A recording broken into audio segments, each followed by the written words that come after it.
What's up with it, y'all? Polo Sports Talking ENT here again with another one. And like I promised everybody, I'm saving the best for last, the Sixers for last. Um, no, it don't have nothing to do with Ben Simmons and the saga, any of that stuff. Um,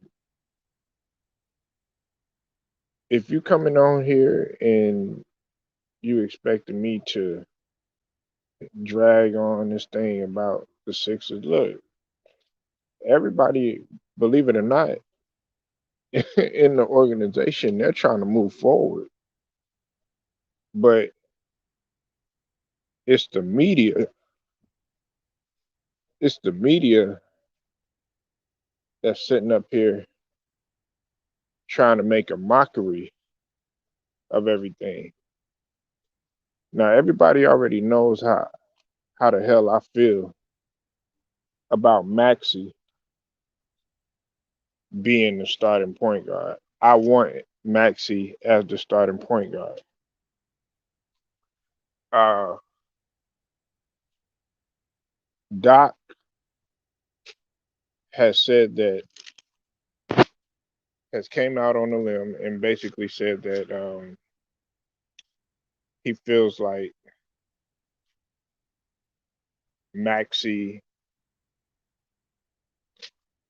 um, is he's not too far from being where they want him to be, but then again, he's still got a long way to go, if that makes any sense. And people got to understand that Tyrese Maxey was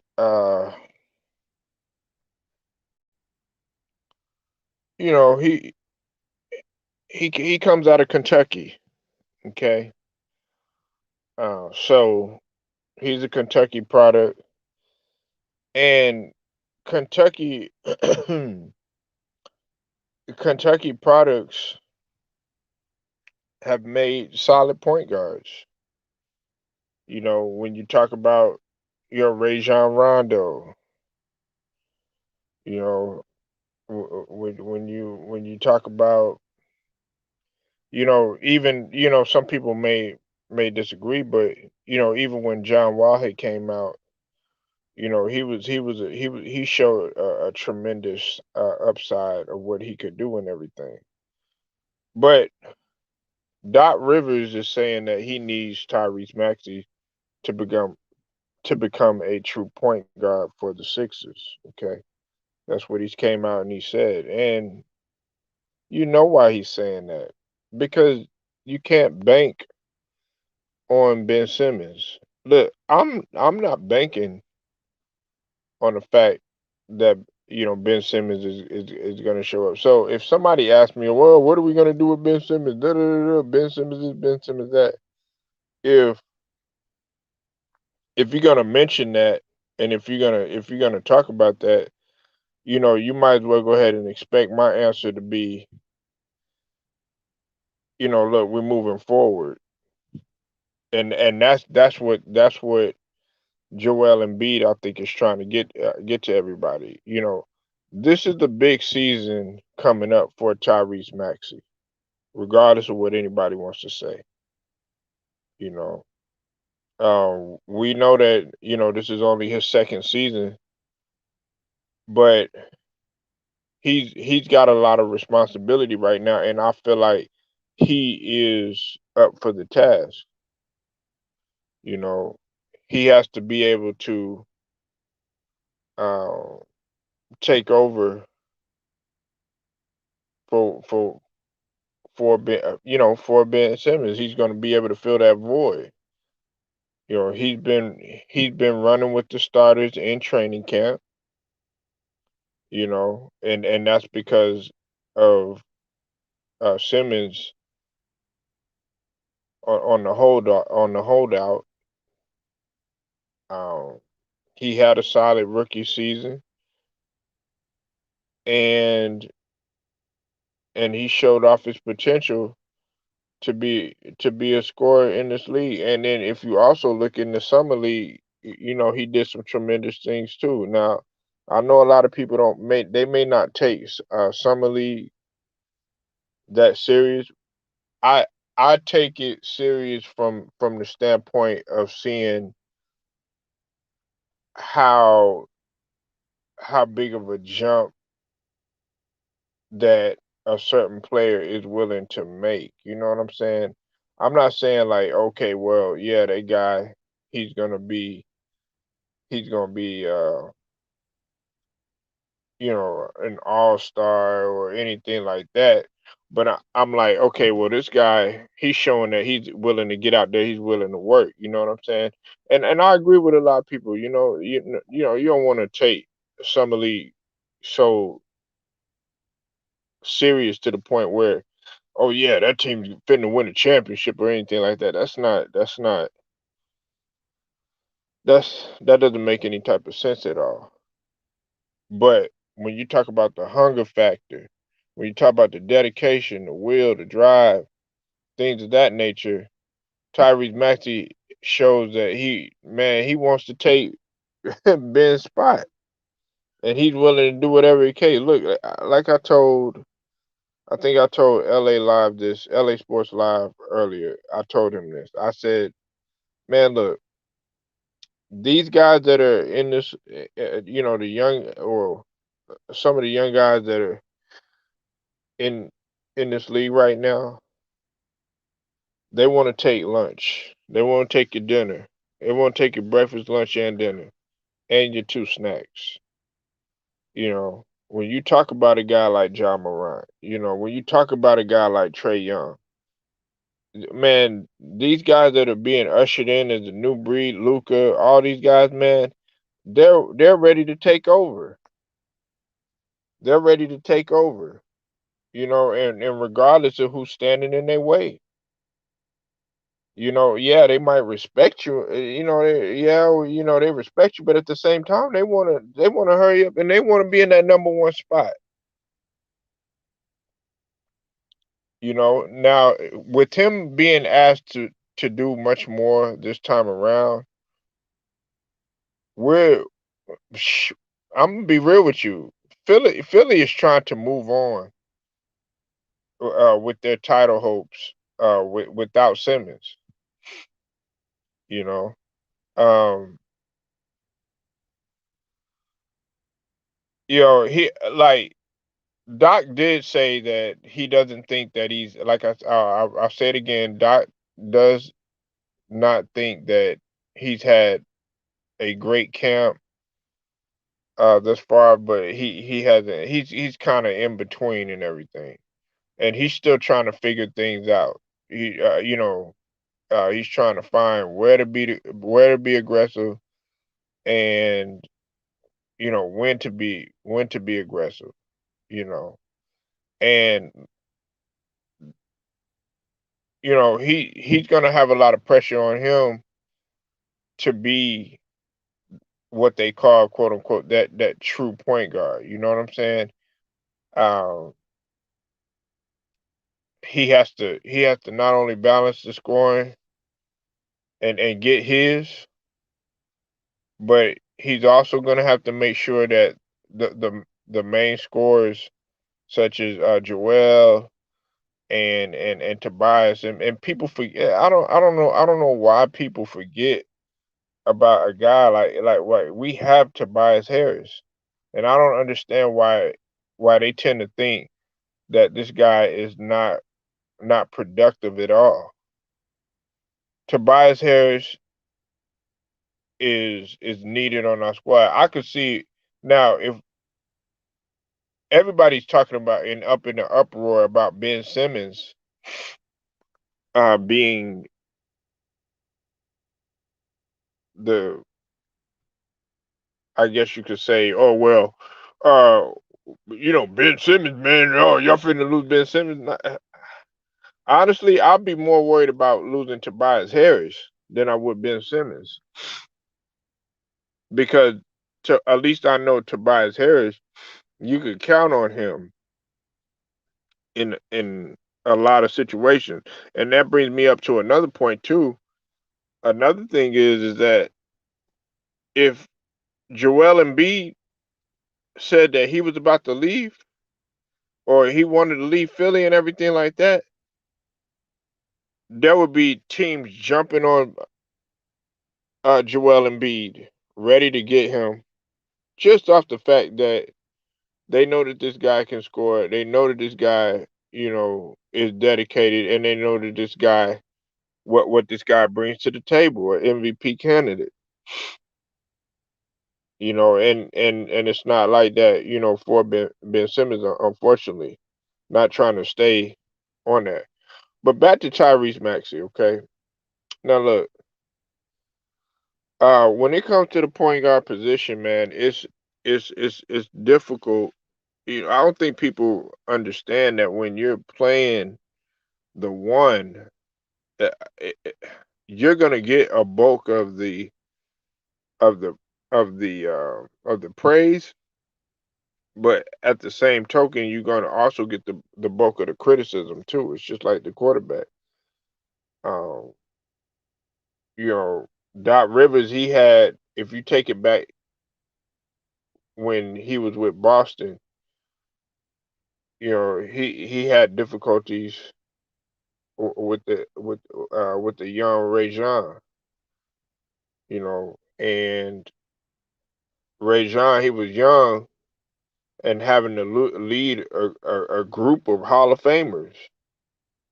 When you talk about the truth, Paul Pierce, and when you talk about Jesus Shuttlesworth and Ray Allen, and of course KG, the big ticket. You know, uh, it would get difficult sometimes because they would have to kind of groom Rondo into what he is now. He learned by experience, and look at him now. He's a polished point guard, and still the only, well, like I say, besides Chris Paul, the only true point guard that's in the league. Uh, you know,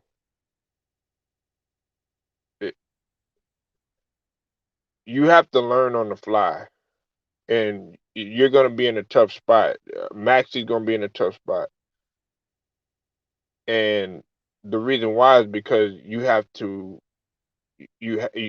stay aggressive, at all times, and you also got to be able to get everybody involved, and that's why it's a hard position. Doc Rivers, a lot of people don't understand that Doc Rivers, he did play point guard. Now was he a Hall of Famer or anything like that? No, but Doc did a great job at point guard. I give him that. And the reason why I'm talking like this is because I don't feel that, like I'll say it again, Doc Rivers should not be coaching this team right now. You know what I'm saying? I personally feel that the person that's gonna bring out the best in Maxi, the absolute best in Maxi, and the absolute best in the team is gonna be Sam Cassell. And what did Sam Cassell play? He played point guard. He was a PG and was very good at it too, and has championships up under his belt to prove it. Okay. Sam Cassell was a professional in this league, and a lot of guys listen to what Sam I am got to say. And I think I think Sam Cassell would be suited better for Maxi to listen. You know, now Maxi Maxi averaged 18.8 points and 4.6 uh assists off the bench as a rookie. You know what I'm saying? And that's off the bench. You know, um, he needs to listen. Maxi has all the potential to. We know that he can score. They're concerned about him being a playmaker now. Uh, like they're not worried about him being a defender because he is going to be a defender. Um, and Maxi should go watch film. If I'm Maxi, I'm watching film on guys like Chris Paul, guys like Rondo. You know, um,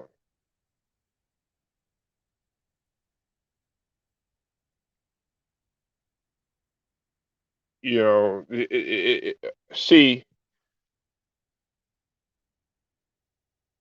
if he continues playing the same way that he plays, he'll be headed for a wall. I like his aggression. I mean that's what separates him and Emmanuel Quickly, guys like that. You can automatically see, okay, you can actually build around guys like this. You could build around a guy like Maxi. You can build around a guy like Maxi. Unfortunately, you can't build around a guy like Ben Simmons. You can't. You won't be able to build around a guy like Ben Simmons. Um, me personally, I kept saying to start him last year. But Dot still has that kind of old school type of mentality, if you will. And Doc's decision making, man, a lot of times, man, it's just really questionable. Like I said, I don't want Doc on the bench coaching. I would rather him be in the front office, but it is what it is. He's gonna be in there, and he's gonna be the coach. But if he's not doing good by at least the All-Star break, they're gonna start pushing that narrative for Doc Rivers to be gone, because just as much as LA fans want to win a championship, Philly fans want to win a championship too as well. Um, you know, they've been, when it comes to our camp, we've been trying to work on a lot of different things aside from the point guard position. Um, they have been working on ball movement, uh, touches in the paint, and a thing in which I'll get to because I followed AI. They call them the Iverson cuts. Okay. Um,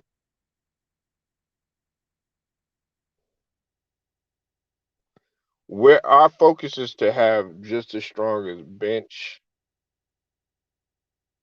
as we do in terms of our starter. Okay. Um, we know we've been working on our ball movement. Our ball movement was not as bad. It would be bad in a lot of situations, and you saw that a lot when we were playing against when we played against, believe it or not, when we played against Washington, I felt like our ball movement was a little shaky, and then with Atlanta, our ball movement would start getting kind of careless, especially in crucial situations. Um, you know, and we were living in the paint, and every time we would drive the ball, kept going out for threes. We were so easy to figure out, you know, and that's what we're trying not to be so one dimensional of a squad, you know. Um,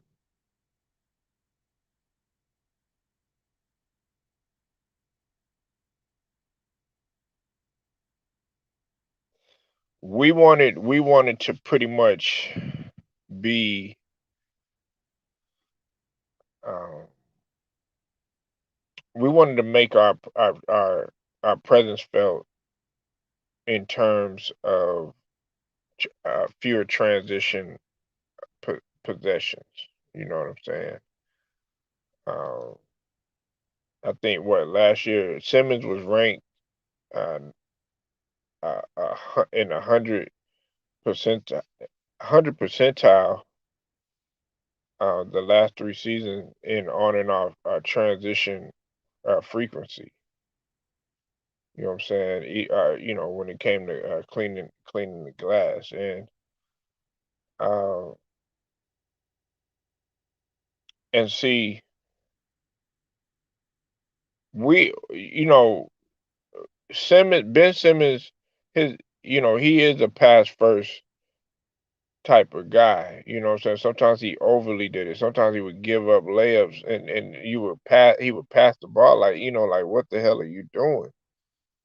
You know, and it did contribute. The ball movement did contribute high quality from Ben Simmons and open 3 pointers and everything.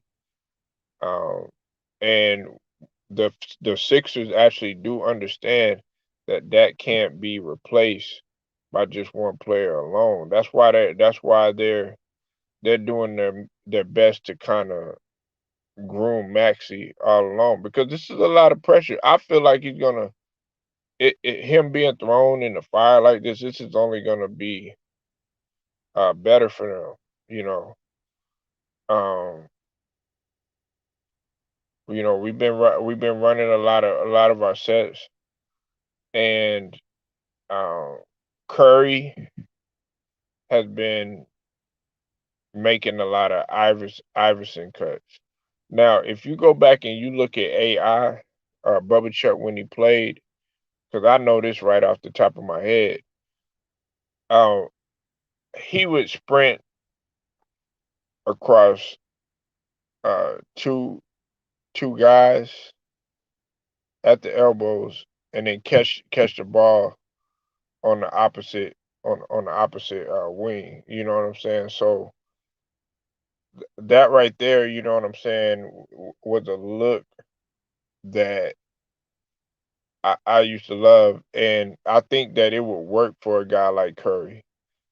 Um, and he had success with it, but the people that weren't really as successful at that type of cut were, believe it or not, it was Harris and Shake Milton. Um, you know, but Shake Milton and Harris, their scores and everything. Shake Milton, he can create on his own. He can create his own shot.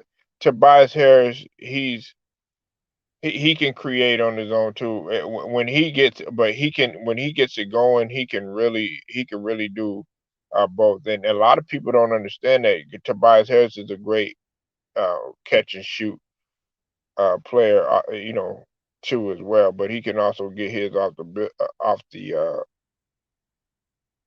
the dribble too. But he's so unselfish. A lot of people don't understand that Tobias Harris is unselfish, but he's also efficient at the same time. You know, um,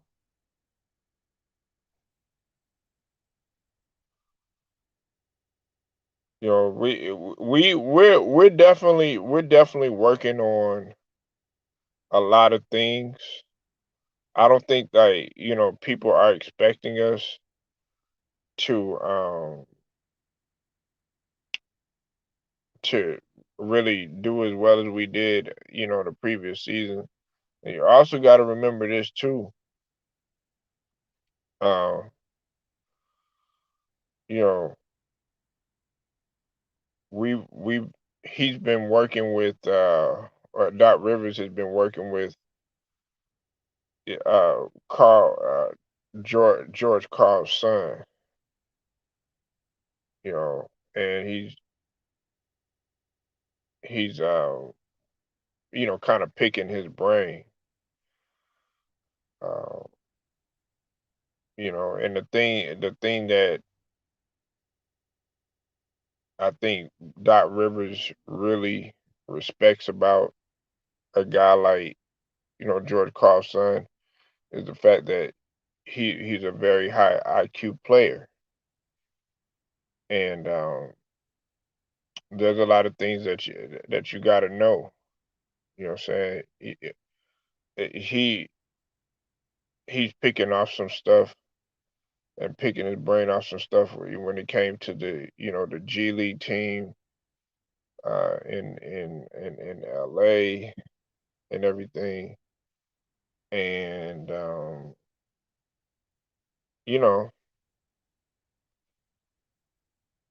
it's just that George Carr. I mean, Doc Rivers knows that he needs to adapt to the modern NBA right now. You know what I'm saying? I don't think that he has. It's just like when I talk about a guy like Greg Popovich, they d- and I'm not comparing the two because Greg Popovich is way better than Doc Rivers. But when you talk about being able to transition to the NBA today, some people might take that as okay, well, that guy can't coach or anything like that. But it's not saying that, but it's about getting to the personnel. You understand what I'm saying? Um, there's many people that feel that okay, well, Doc Rivers, you know what I'm saying? He can't coach, he can't do this, he can't do that. You can't look at it from that standpoint. You absolutely can't look at it from that standpoint.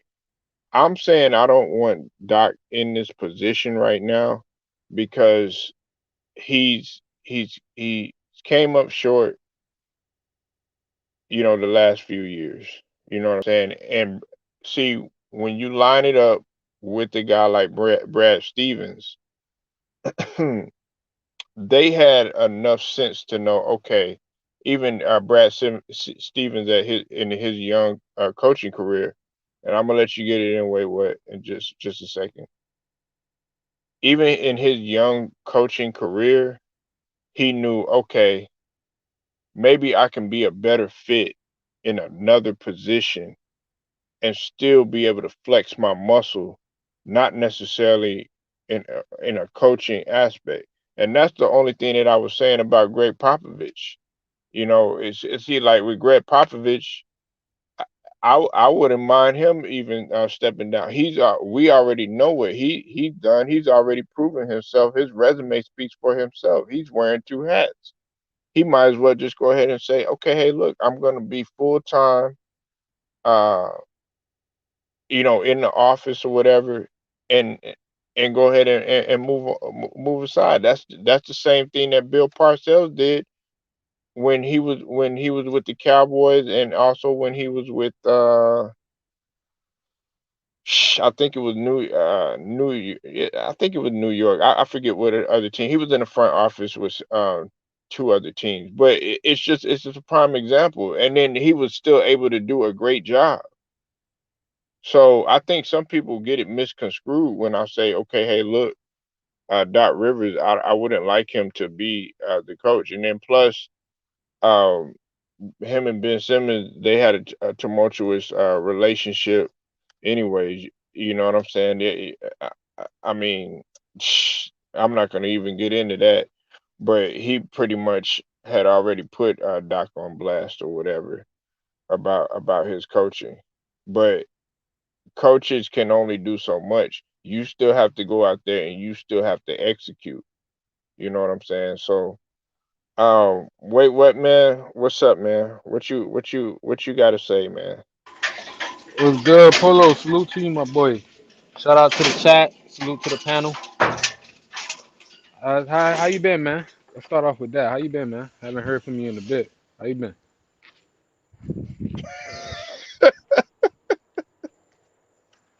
What's wrong? Man, I'm feeling good, man. I'm always feeling good, and I'm steadily on my grind. So, what you see is what you get from me. You know what I'm saying? So, anytime you ask me what I'm doing, I'm Mhm. always grinding. I'm always working, and I'm always progressing, man. So, nothing's ever gonna change, brother. I love it. I love it. Like I tell people, man, like when they tell me they have a good day or anything like that, I just say just maintain it. You know. When I always ask people how they doing, they say they're doing good. Just maintain it, baby. That's it. Or keep up with it. That's it. You know. But nah, what you were saying on this topic so much. Like I heard I came in on the part where you were talking about stepping down, such as in like, like that was a great honestly I agree with you on that Greg Popovich situation. I think due to the fact that he really don't have no more established stars, I think it's probably best to out on him now in a way. Not out on him like fire him, but just like let him, hey, take a back seat, let somebody else step in, really reset the Spurs, dynasty in a way, because they at that Hmm. point now, you know what I'm saying? They got probably a few Murray. I know Murray's still there.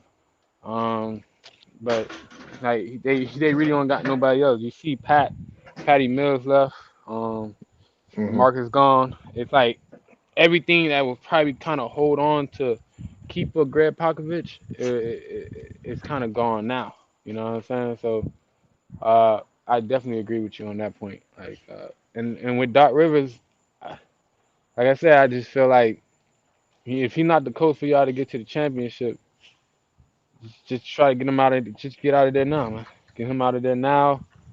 Prepare what you can do with the pieces you can, and go ahead with that. You know what I'm saying? Because y'all got pieces, man. Y'all got pieces. But honestly, I feel like not the coach for y'all to win a chip. You know what I'm saying? But like I said, like he got great insight for the game that used to be played. You know what I'm saying? It's not you don't have a floor general like that like how you had a Kevin Garnett when he finally got one of those, and like somebody can really bring what the coach want to bring to to the floor. So Right. definitely. But yeah, I just gotta see the season, man. I really want to see the season because we could just be talking a bucket of water right now, and that shit all can spill sooner or later, So definitely interested in seeing the season and seeing how like how bad people want, as in the players, as in the coaching. There's a lot of shit on you now. You that kind of as in like a regular setting for our season. You know what I'm saying? Preseason tomorrow. Shit. I mean today. Shit. It's already noon. I mean it's already zero. So yeah, definitely. It's gonna be interesting though. This is the season. I'm like I said. I can't talk shit until 20 games in. Then we gonna really see what's popping. Well, okay. Let's let's scale this back for just a second. Okay, now me personally, wait, what I don't want, like I said, the reason why I don't want Doc in there because okay, like let me let me tell you what I was talking about earlier. Okay, Right. it all has to go back to what I was saying about Tyrese Maxey. Okay, um, he came out and he basically has said that Tyrese Maxey, he hasn't had a significantly great uh, showing in terms of the training camp, but he hasn't had all that bad a bad one either. Now that is coming from a point guard. Doc Rivers. A lot of people they think that Doc Rivers, he was you know just a spot up shooter. No, no, Doc Rivers was a was a floor general. You know what I'm saying? And one I'm not gonna say he was a Hall of Fame or anything like that caliber, but he did come from Chicago, and Chicago produces some of the great point guards that come out of there. Isaiah Thomas, uh, Derrick Rose. You know what I'm saying? Just I could go on and on and on. But the thing about it is that when he's speaking of Maxi, he was speaking in terms of him what Rondo went through when he was first playing with Boston. A lot of people don't understand. And see, Rondo went to Kentucky. You know what I'm saying? But they're saying that Maxi, still has to, he has to be groomed. But this is the great thing. We live in this microwave society, like I told you before. Wait, what? That they automatically want to just hurry up and da da da da da. The point guard position right now, it would be so unfair to him to be throwing all this stuff at him and stuff like that, this responsibility. But I feel like Maxi can do it. He's having to take everything on, take on that role. Yes, we know that he can score and everything. Now it's going to be about him bringing that balance because we uh, still have to get Tobias touches and still got to get, of course, Embiid touches or whatever. And that's what been our goal. Our goal is to make sure that we're getting, touches to Embiid inside our ball movement. We still want to maintain that. We kind of slipped up against Atlanta, and then of course we're working on our cuts. And if and I was talking about the Iverson cut. If you play guard and everything, that's pretty much going from elbow to the wing and then elbow to the wing, whichever, whether it's weak side or strong side or whatever. And Seth Curry was the best at running that. Um, Tobias Harris wasn't as good as Curry, and neither was Shake Milton, and that's what they've been working on. So we've been really trying to make some improvement. We don't have time to think about Ben Simmons right now. Wait, what? And I know that right now in your situation with Brooklyn, as harsh as it might sound, and I got love for my boy, Kyrie and everything. They're not thinking about. They're trying not to think about uh, Kyrie.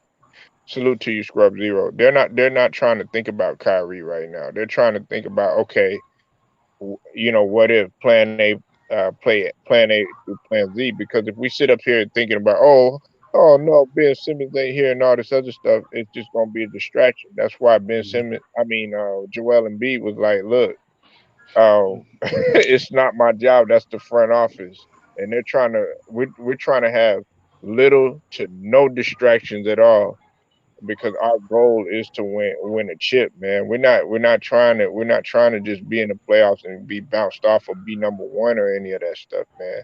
And Maxi has that hunger. He has a different type of level of hunger that I don't think that a lot of people are seeing than compared to a guy like Ben Simmons. I'm gonna be honest. I feel like y'all should put Shay at the two and let him and actually get like a probably Now, I'm not saying like probably free agent. See if you got like a traditional point guard out there, or just somebody who's more of a traditional way at the point guard. Cause like I feel like for Shea, if he get the ball, let's say if he played the two right this whole season, and then at points in that time during games, you allow him to bring up the ball. You allow him to do everything. You know what I'm saying? As in, you know, easing into it, like as in like giving him a season to ease into it. So next year you can just really put him there. That's why I feel like Doc, like you know what I'm saying, Doc can still play him at the two, now him because I feel like he got some defense, right? You know what I'm saying. So you can be able to unleash him on defense, him do what he could, and then on offense, you don't have to have that pressure of like, okay, I'm the point guard. How should I do it? Should I be able to score? Should I be able to feed and be right now? Should I feed Tobias? You know what I'm saying? Get. You know what I'm saying? Get a veteran at the point, a veteran who don't need to figure out who he is, somebody who already know who he is. You know what I'm saying? So they can be able to pass on the passes he need to do, and he had to think about, damn, I should pull this shot because I haven't been shooting this whole time. You actually have a point guard who just, okay, I know Embiid getting hungry, but bum. And then at times you let Shea bring up the ball, let him do his thing, see how it is throughout the whole season. So you can be able to build a continuity. That's how I felt like they should have done. You know what I'm saying? Because Tom did that at the beginning of the season last year with quickly, and then when it got to the playoffs and when it got a little tight, he did everything totally opposite. You know what I'm saying? How you gonna start your sixth man? You can't do that. Let your sixth man be the sixth man. Don't go away from quickly. He gotta go through the trials and tribulations so he can learn. You know what I'm saying? If they would have lost with quickly instead of just losing with D Rose as starter, I feel like the Knicks are better. But right now they still got to go back. Okay, so I bring in two more guards, and I'm still not allowing quickly to grow. You get what I'm saying? Well, nah, well, let me say. Well, I know what you're saying with that. Now, I agree with you. Okay, this is my thing. And me, I felt like Kimba going over there because I was talking to James. I talked to James about this. Mhm. I felt like Kimba going over there was was was a. I'm not gonna say it was a horrible thing, but at the same token, it was like, okay, well, you're getting you're getting damaged goods. I know he's from New York, and I know he's played in the Garden and all that other stuff, but we're talking about a guy that's damaged good when in comparison to a guy like Quickly, who does have fresh legs. You already have two guys that have shown that they can be injury prone in Derrick Rose, even though that he's made it back to somewhat prominence and everything. But like I had to flip the script on you. Wait, what and say, because remember we had that debate, and I think you and me and maybe one other person was like, quickly should be starting. You know what I'm saying? And that's what I felt about Maxi. But everybody was going at me about Maxi being thrown in the fire like that. But I'm like, okay, wait, what? And Scrub Zero, I'm like this. Do you want a guy that's shooting 34% at the line and is unplayable and unreliable in the fourth quarter? Or do you want a guy, okay, like you just said, wait, what? Oh, okay, make your mistakes, trial and error. Be able to learn and then come back better, sort of like Kobe Bryant, what he did when he shot those air balls or something, that type of situation. You agree? Yeah, definitely. Let me ask you a question. Where was y'all starting on five last year? Was it what? Who's y'all starting five last year? Okay, the starting five was because you got to remember Danny Green was hurt. Yeah, but You got to remember. yeah, like your original. Like, what was y'all first off run out the play type of shit? Like, I know it was Embiid, what Green, Embiid, Harris, It Ben. was Green, Embiid, Harris, um,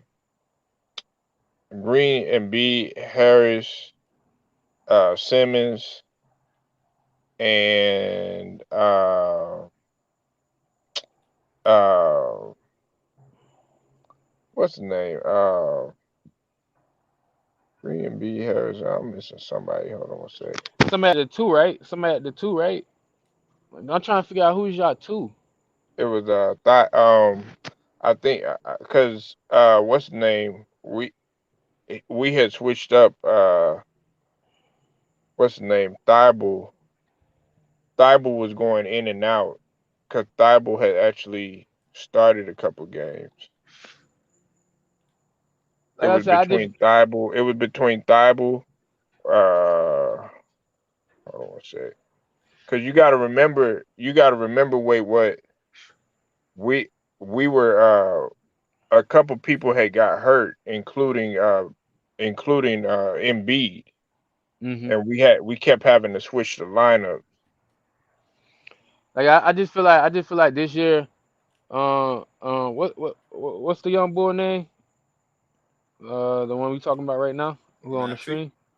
Maxi. Okay, Maxi. I feel like he got to start him. Like I'm saying, like that one saying last year, you could have put him at that too. I felt like, you know what I'm saying. I know Doc probably hard on like starting rookies, but you know what I'm saying. A lot of old school coaching is really tough about starting rookies. I'm seeing that a lot, but dog, like man, just, if he would have had that shot, like think about this, there would have been a future sight move. Like the reason why you feel like the reason why Doc Rivers saying he's not doing too good, but he's not doing too bad because the man is Can y'all hear me? he's getting I kept cussed. asking you. Did I say Curry? No. Yeah, Curry probably started, right? He Yeah, probably nah, started. it was Curry. But Who see, started? Okay. that's what I was saying. He had nagging injuries. Green had Mm. nagging injuries, and Embiid he was out, and that brought in Dwight Howard. Dwight Howard started a lot of those games and stuff. But that's what who it was. It was Curry, but and then he had some nagging injuries too. So we were kind of like switching everything. But yeah, that original five was Embiid, Simmons, Curry, um, Harris. and huh, and Yeah, Harris, yeah, yes, yeah. and Tobias. So Um, like, oh, go hold ahead. on, hold on one sec, My hold bad. on one sec. Wait. I know you about to get off, but let me hear what because Scrub Zero came in. And Oh, what's good, I think pimp? he wanted to say What's something. up? What you got to say, Scrub man? Welcome to the show, Yeah, I boy. didn't even know. I didn't even know you was here. I just thought it was just me and Polo. Yeah, We was my just bad. vibing. No, Let me get him no, out. Let me I'm let him get off, and then yeah, no, no. Wait. I can say what you gonna say, and then I'll go. No. Take off pimp, cause like I said, the picture right here, so I didn't even know that he was up. I just thought it was just me and Polo just vibing. You know what I'm saying? We just talking It's about. all But good. go ahead, do your thing though. Take off. This is what y'all talking about. Basically what the Sixers got to do for this season, and not worrying about Ben Simmons and his presence there or lack thereof. Right? Pretty no, much. no, no, no, No, no, not yeah. no. No, That not really. that's nah. I mean, that's We was kind of all over you the place. came in. You said what? I said we was all over the place. I was telling Strub, we was all over the place. Yeah. Let me say it.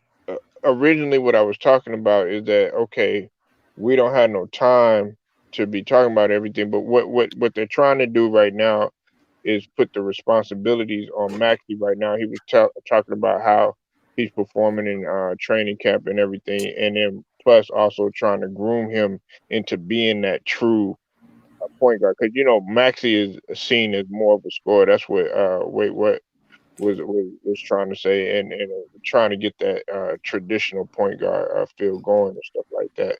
But Right. and if you want to speak on the Ben Simmons situation, you know what I'm No, saying, no. we can I just want to go. have an idea of what you guys were talking about before just jumping in. Yeah, I mean, what do you?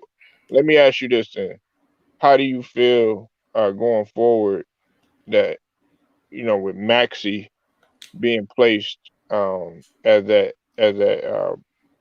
primary ball handler, facilitator, and point guard? How you feel like he's gonna be able to uphold the task? I think he'll do. I'd seen a bit of him. I think he'll be all right. He's gonna have his growing pains, of course, but this is a perfect opportunity to get him to work. You got the start of the season. It's 82 games, so he'll let him work with the guys out of there. He'll take his lumps, but he'll make some plays, and the more experience he gets, the better off the Sixers will be ultimately.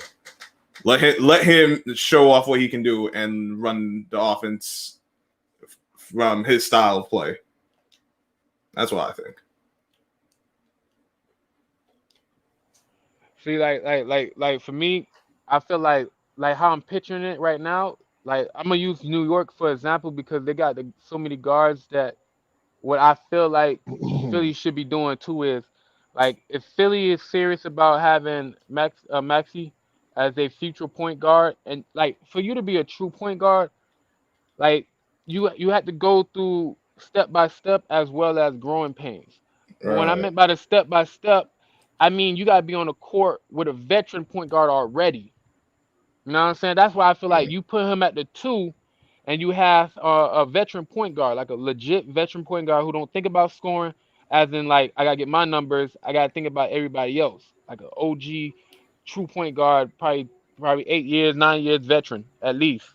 You know what I'm saying? Nobody young, because if you do that, it kind of take away from the chance of him learning the step by step, and then go throughout the whole season, and then when it come to probably it determine on how he been doing so far throughout the season. If he been doing progressionally well and great, then when the playoffs start, that's when you start moving him to that point. You know what I'm saying? Or if you're gonna go through the whole process and really take your time with it, you'll still have him at the two, go through the playoffs with the veteran point guard, and then next year start him off as the point guard. You know what I'm saying? It's two ways to do it. For like when I'm looking at New York, I can see the potential way of they still probably feel like they still got to groom quickly. So let me put one of the 2 point guards I signed at point guard and then have quickly at the two, which he gonna have to play again, which I don't really feel comfortable with. However, you know what I'm saying? You got a point guard. I guess you could probably say Kimba, because hometown stay, da da da, everything love, bum bum. He'll probably start off. So you'll probably have Kimba and quickly in the back. The only thing that fucked me up about that situation is because they re-signed D Rose and they still got Frontley. I mean, Forte or kid for France, um, who also Fournier? came. Yeah, Foreign. Yeah. So they also got him too, unless he gonna be playing the strictly two, and then you have flip flop both of them in and out like that. You know what I'm saying? D Rose and Fortitude and together on that, or you would just stick with what I'm saying quickly with Kimba. You know what I'm saying? Just flip flop throughout the season. That's your bench with D Rose and but you also pay Fournier like bread. So it's like mm, Yeah. he gonna have to start. So are we gonna take quickly off the court? And that's what I'm worried about. If you're taking quickly off the court now you're regressing his progression. And that's fucked up, and I don't like that. You know what I'm saying? Like I Well, said, no, like go ahead, my bad. no. What I was gonna say is that switching back to the Sixers, man, is see because what's it called? Korkmaz. He a lot of people they were sleeping on him, but he actually did he had between him and Shake Milton, um, they actually did a great job. And you got to realize that their minutes were really limited, especially because Thibault was getting a gang of the minutes or whatnot. And he was playing. Sometimes he was playing the shooter. Now, when you talk about Tyrese Maxey, wait, what? You know, a lot of people don't understand that Tyrese Maxey he could play the two, he could play the two as well.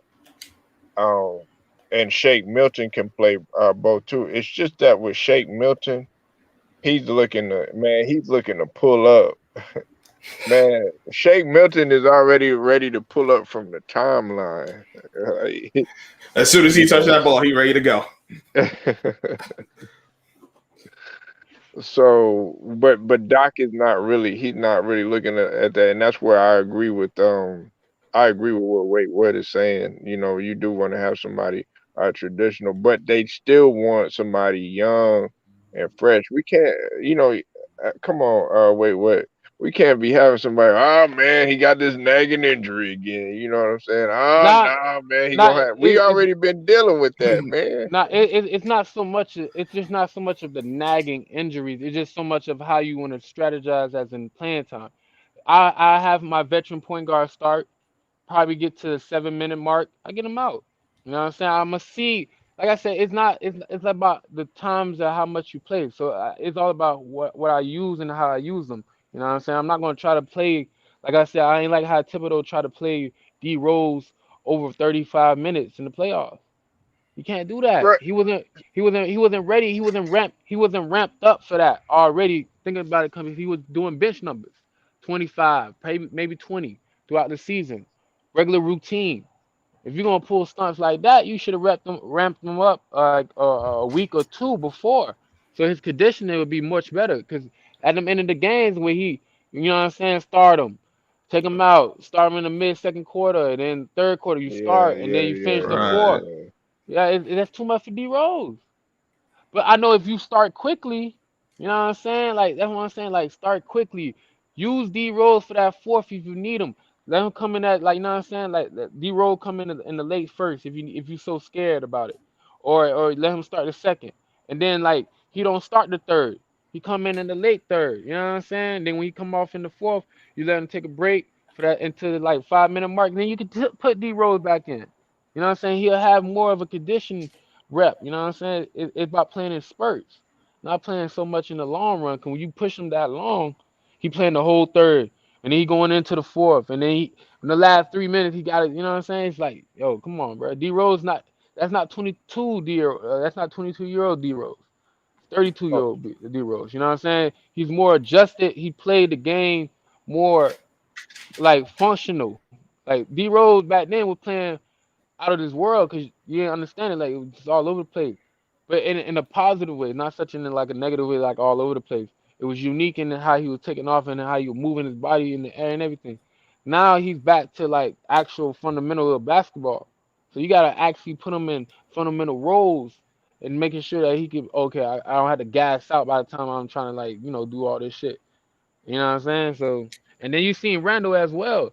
Randall wasn't really great at like right when he started doing the whole starting the D Rose. It was taken away from Randall from getting him start cooking. Quickly, it's more of an opportunity for him to let him cook more because he out there at the three. You know what I'm saying? Give him more of a space. You know what I'm saying? Niggas not gonna fall for D Rose three. You know what I'm saying? They already know they know his fundamentals.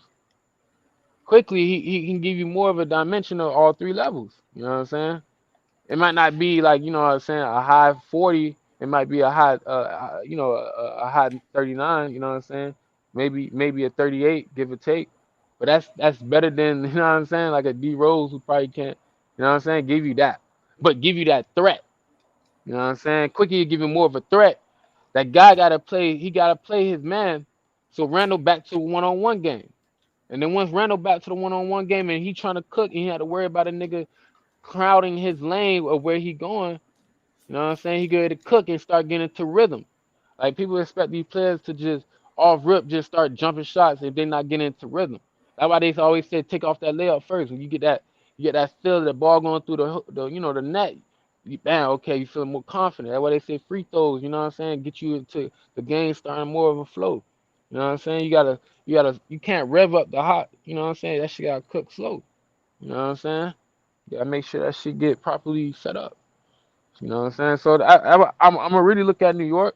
But back to the 76ers though, like I said, dog, like I'd rather have Steph. I'd rather have a Curry come off the bench because I know he can dynamically give me my points off the bench.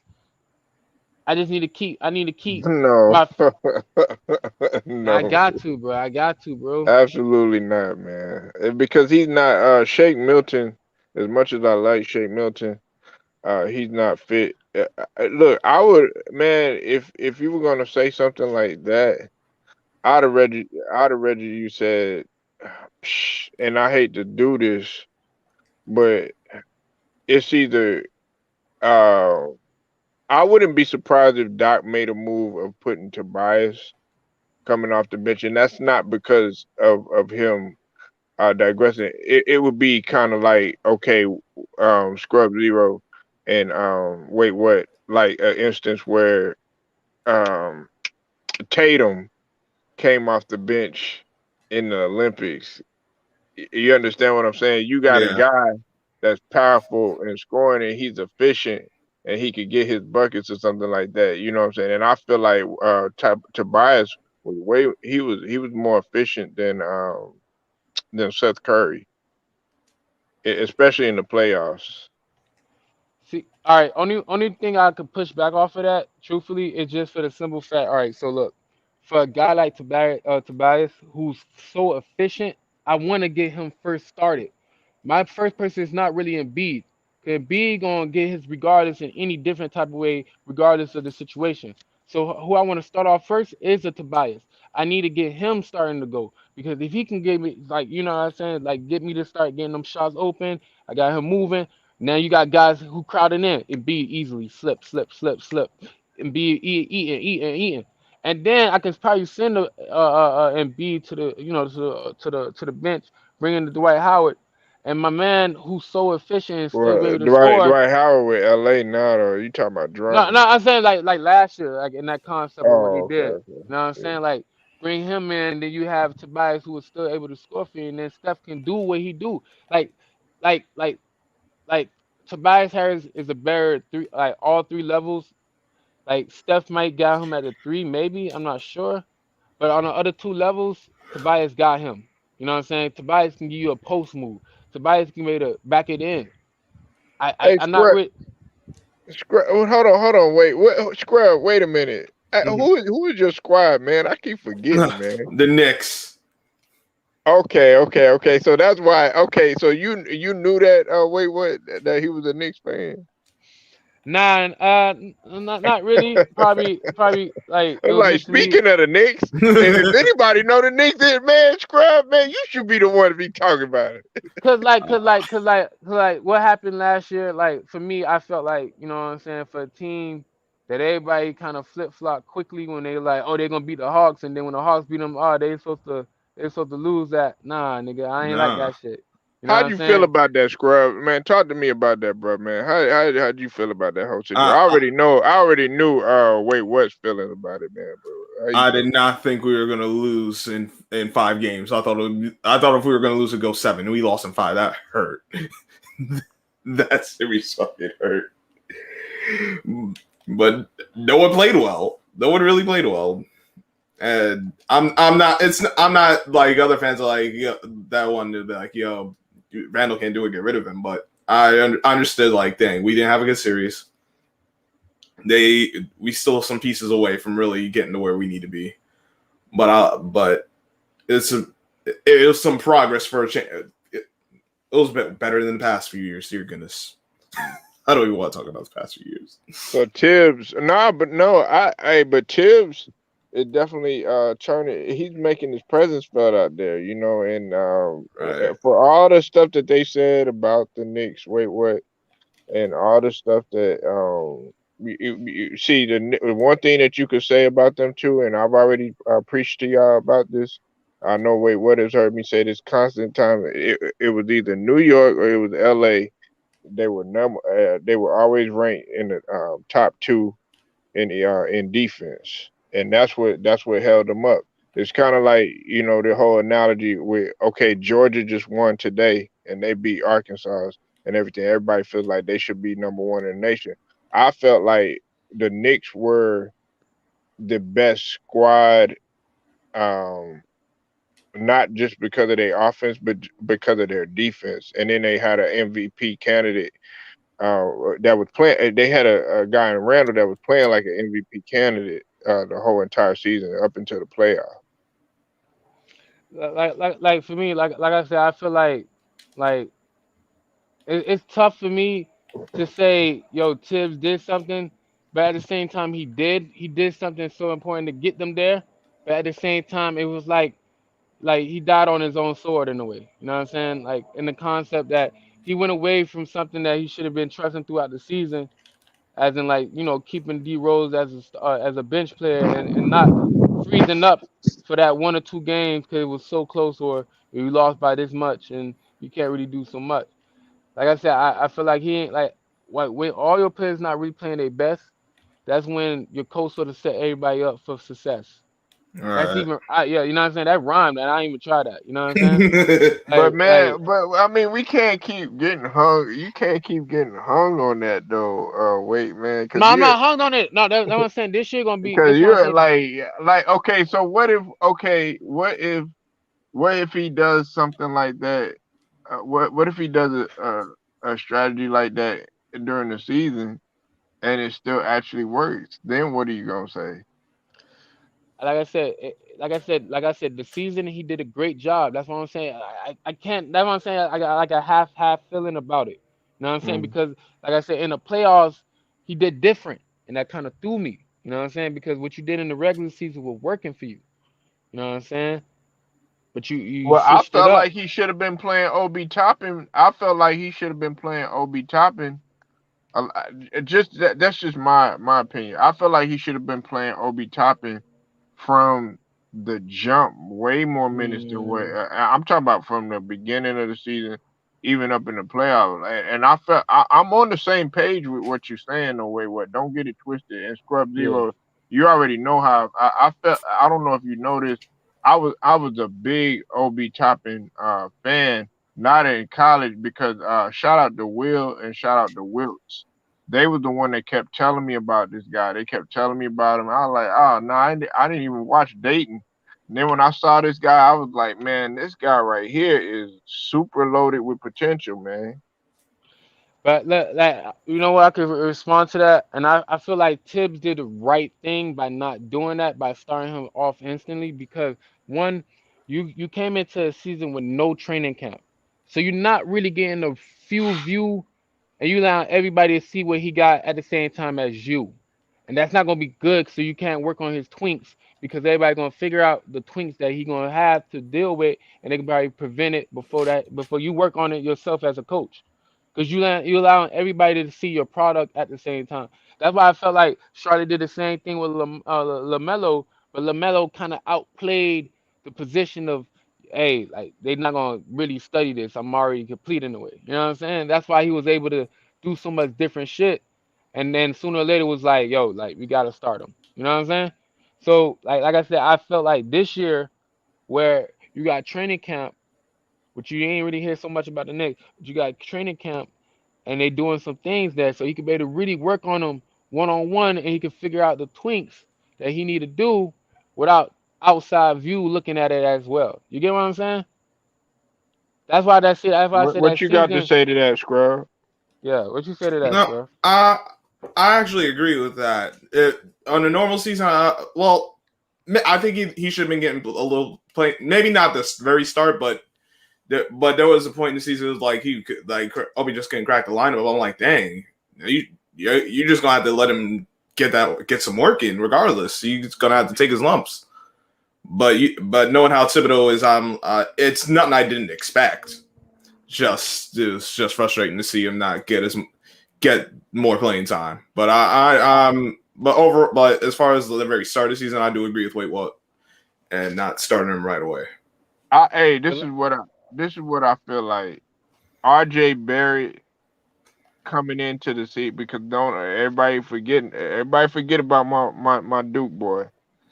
Man, look, he he he's gonna come in and he's gonna have an even better year than what he did. I'm not fighting that. Like I said, but they gotta trust what their coach give them. That's the only way, bro.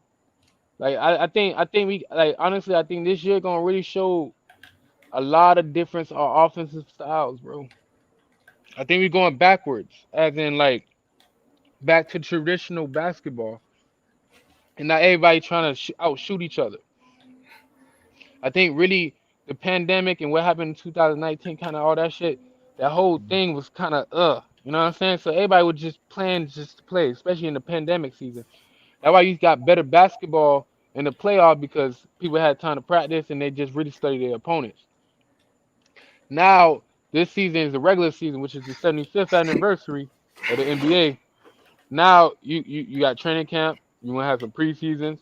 I know LeBron and them boys not playing tomorrow, and I know KD and them boys not playing.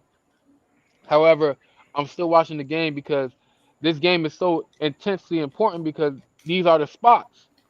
Like like like like for me, if I'm a Laker fan, I gotta pay attention heavy because it's not like how like us in Brooklyn where we got like 5 rookies. We can send them to our G League team and we can sign a couple 2 ways.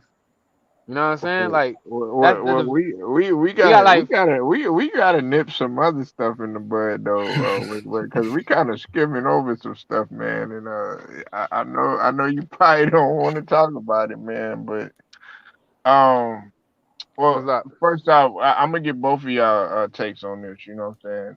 And I probably and y'all can go in whichever order. What is y'all feelings on the whole? Everything about the V shot concerning Kyrie, how they trying to make an example out of him, how LeBron has came out and stood by Kyrie and the other players and everything, and Kareem putting his 25. Anything you want to talk about in reference to it, man, and them sitting out and holding money or charging them the 34 mil. How you feel about this situation? I know. Wait, what, man? He's taking it kind of hard. You go ahead, Uh, Troy. I Go don't ahead, want. Troy. I'm trying to be. I want to be very mindful of how I say this. I don't like it. I, I I'm not surprised how a lot of it went down. LeBron James saying what he said. That was I thought that was that was something that I liked. What I liked what he said. Um, but and I do think that they really it's infringing on players' rights, not just with Kyrie, but with Andrew Wiggins and his situation. We know he tried to get the religious exemption that they denied it, which still boggles my mind to this point. But it's not a very it's going to get ugly. That's how I see it. I think it's really going to get it. I think it's we're just starting to see the ugliness of how it's going to get. Um, I I get what Kareem was getting at, but I still didn't like it. Shaq, man, well, you said it all. I heard you. I watched your video and Yeah, you man. got to Shaq. You said it all. Yeah. We'd already. I remember. Yeah, we'd. Yeah. Wait. What? I don't know if you heard about what Shaq said about Kyrie, man, but that really pissed me off, man. Um, like for me, dog, it just is my man. Not surprised. Very not surprised. I mean, Um, are you feeling like And wait, well, you could be 100 with me about this, man. Anyway, I mean, are you feeling like, man, nah, Kyrie, man, go ahead and do it like the owner saying, oh, the goal is to win championships, not even caring about his health, or are you like, okay, it's his decision? See, like for me, it's crazy because like the man, like listen, like for me, it doesn't matter if he do it or not. I never had him like in that category of he's standing for this or he doing anything, bro. Like in that Zoom call, all he said was disrespect my privacy. I think the fact that people took privacy into anti-vax guy, he's an anti-vax, or he's not for that, it's against his health. Like I think we create like people created so many narratives and so many stories from when the man just saying, I just want to that's very private. I want to keep that a private matter. He didn't say he's not against it. He didn't say he was for it. He just like nobody know. And for me, like I said, like I'm not concerned. If y'all is like if people were really listening to that interview where he was speaking about, he's speaking like he's there. He's there in training camp the whole time. That's a little different between him and Ben Simmons. Ben Simmons choosing wisely on his own not to come. Like he's coming every day. Like he's part of the practice. He's part of the offense. He like I don't know if you've been seeing the clips on YouTube, but they've been showing a little. They practice game. Like he's there. He's wearing the jersey. He's in the game. He's not like he's sidelined and like we waiting on it or like he pouting or anything like that. So if even if like I know people if he do get vaccinated, I know people already saying stories. Oh, they KD trying to convince him. Da, da, da. It's sad that privacy is gone. Like one thing that I was really disappointed in LeBron, which really threw me off, and I'm like, Yeah, damn, just dog. say, hey, speaking It's code, wait, yeah, yeah, what? yeah, Yeah, yeah, yeah, say V definitely. shot, Oh yeah, Yeah. yeah, damn, yeah, that that jab, the jab, that's what they Right. call him in the streets, the yeah, or jab, the juice, whatever. yeah, The two the ice tequila cream, shots. the ice cream. So when LeBron earlier this month, like a couple months ago, when he was like, when they asked him, did he take the ice cream? You know what I'm saying? Kid said, "Oh, that's private matter." I wish with all my heart to fly with dragons in Atlanta heart. That's like some like you feel me? I wish this nigga would have kept the same energy, bro, like he did Oh, in the media day. Instead of him giving the answer up like, yeah, I got the shot. If he would have stood his ground like that's a private matter. Oh shit, LeBron, make them niggas go look for it. Don't answer to them niggas because once you answer that shit, oh, we got access to the best player on the the face of the league. We can get access to anybody until you give me but that answer. but wait, And that's what? the But but go. hold on, wait, what? They still the View still gave and Scrub, you know about this? They still gave him the smoke. I right. just made a video about that. Damn if he did, damn if he don't. Then he came out and he said, "Okay, hey, look, it's your choice. You know what I'm saying? Supporting Wiggins, Bradley, Bill, and Kyrie. Then the View gonna be up in there talking about, oh yeah, well, you should advocate for guys to do this and do that and everything. When he said it's not his responsibility to do that. And then let's add the goofiness between the cities, as in New York and San Francisco, when they're allowing visiting teams to come through to play ball. Oh, You that's a like good one. like bro, you can't even clean that up. Right. Yeah, that's Like a they good just one. pushing shit out and people not allowing it, and that's the problem, bruh. And that's how society look like it's turning, bruh. We're not going back. Like our structure is so broken that they creating it for us. You know what I'm saying? Early 2000s, we ain't really had this pressure, as I remember. 'Cause niggas wasn't so sensitive. Niggas wasn't doing this. And like I said, social media is that individual who came through and fucked up everything. Cause everybody's so glued to it. You know what They, I'm saying? Niggas like, bro, suicide rates are higher in the last couple years, bro, and it's increasing.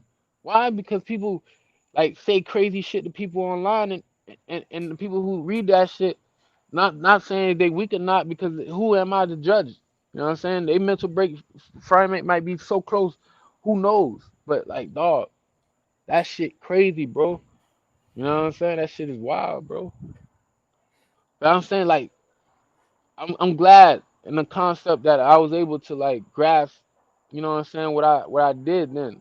Like when I was growing up, I was like I had to be in the house before the street lights. I was still raised like that. right. You know what I'm saying? I ain't falling to the phones or anything like that. Nigga ain't had bread like that as a family. Nigga was outside, you playing ball and shit. You know what I'm saying? Shit like that, Yeah, dog. Nigga well, was always the adventures type of shit. I mean, see, it's getting out of hand because Scrubville has expressed himself on this before, and me and Wait What we've talked about it before because we were talking about this earlier, like a month and a half ago or something like that, with concerning the NFL. And see, when Cam Newton, when they went ahead and they waived Cam Newton and everything, then they want to send a smoke screen at first, saying some other stuff or saying that Mac Jones played better and all this other stuff. Then they came out and then they said that you know uh, Hmm. Cam was against the V shot or whatnot. You know what I'm saying? And so this has been a whirlwind. And see what they're trying to do. See what they want to do with LeBron is they want to use him to be the advocate and stuff like that. And I was proud of LeBron for standing his ground on that. You know what I'm saying? Some of y'all may not like LeBron, some of y'all might not like some of the things that he do. But one thing that you cannot say about LeBron is that he's not intelligent, and this fact that he was being cerebral about this because he knows if he sat up there and because people you have diehard fans and diehard people that are fanatics, not fans, but they are fanatics that Hmm. would do anything that he does. That's a fact. So I mean, like I said, like he said what he said, and I'm glad he said it. Personally, I think he kept it 99. I'd say 100, but I don't think I my I don't think too highly of him. But a lot as far as a basketball player, not so much a person, but just some of his views. But that's not here nor there. But Um, but what's up? no, right. But ultimately, like you said, these people are fanatics. Like once certain people um, say certain things that if you're not mindful of it, or you might be mindful of it, and you'll say something, and they'll go off the deep end. And it's sad that we got a lot of people that there's a lot of people out here that would just hang on to every word a person says, as opposed to being individuals. And like, I mean, you listen to it, but then you also take your own thoughts and your own experiences into account, and then make a decision off of that. No, that's facts. What was you about to say? Wait. Nah, I was gonna say like I got two statements I want to make, and I want to be very clear about these, and I want to offend nobody, and these are not opinions. Like literally, I know a lot of people see it saying, "Oh, that's your opinion." No, no, no. These are facts, and I got shit to back it up. Okay. The first statement, and please no interruption, please. All right, Matthew Stafford. My bad. Matthew Stafford. Right now, he is top five quarterback right now in the NFL. Right now, right fucking now. I had an argument today about some shit niggas disrespecting Matthew Stafford right now. But like I said, Matthew Stafford right now, undefeated Matthew Stafford. Nigga dropped down there 350 on the defending champs, who also the same defense that smothered Patrick Mahomes, lit them niggas up.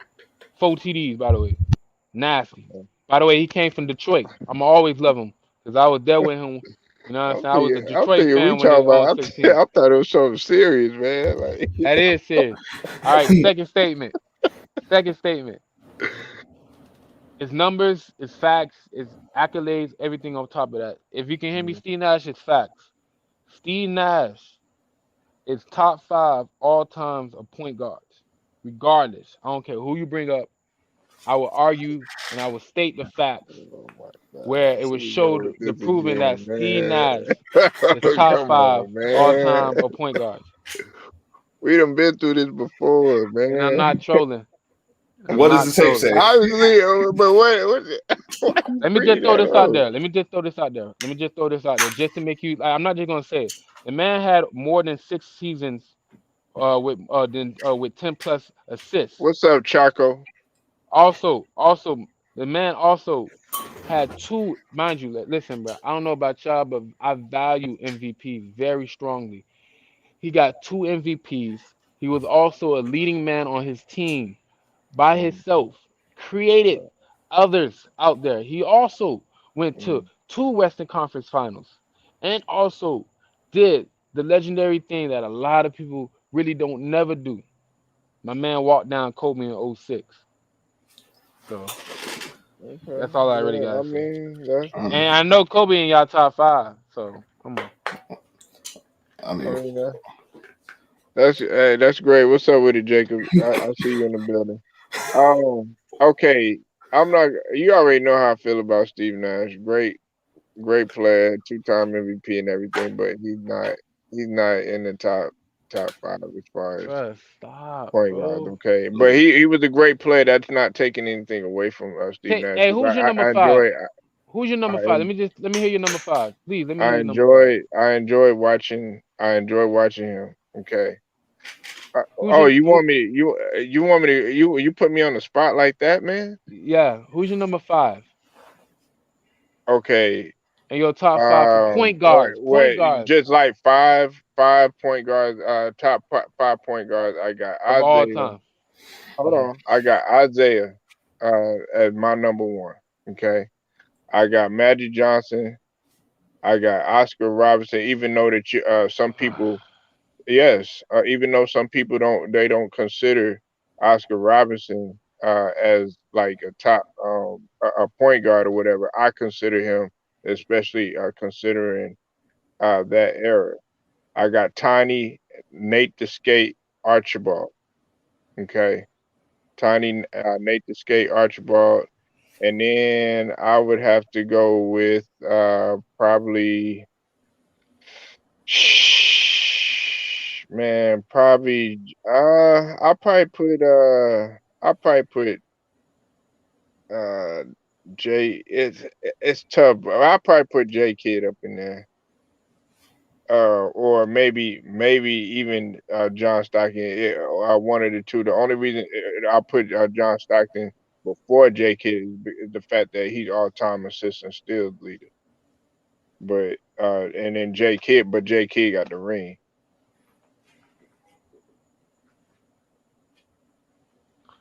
Wow. Wow. Wow. First Yeah, of all, and you got to look at this. You got to look at yeah. You could laugh, but you I'm got to not look at this. laughing. I'm No, not You got to laughing. look at the success. The success that J Kidd, had. He got he like love it or hate it. He got Whoa. to the finals. He actually got to the finals First off, way more times than what Nash did. He got to the Western Conference Final. Nash was playing against the Lakers when he was in New Jersey, and he demolished Miami when he was with Dallas, even though he was late in his career. all right. He's not So Nash isn't even better than Gary Payton. all right. So first of all, wow. All right. So let's break your. First of all, I don't argue with your Jason Kidd. I actually like your Jason Kidd in your top five. He's actually in my top five. So I like that. I had no problem with Isaiah, and I definitely had no problem with Magic. Oscar, listen, listen, bro. Steve Nash is nowhere near the player that Oscar Robertson is. I can say that off rip. But I'm talking about this one position, what I'm speaking about, which is just strictly point guard. I rather, no, not even rather. Steve Nash is better than Oscar, strictly at the point guard position. Let me give you an example. As some of us who probably worked in Oh construction my or did god. anything like that. Let's say you're a guy who worked the cat. That's a construction vehicle. You work the cat. You're the best at the cat. There's a young man. There's a great man. He's standing there 6'7", great at everything. He do everything in that shit good, top shape.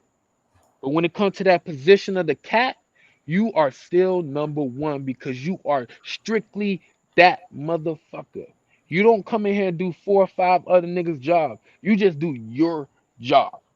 And Oxford Robinson never did his job. He did a lot of other niggas' jobs. He did like three or four other niggas' jobs. That's why he did in fucking triple doubles.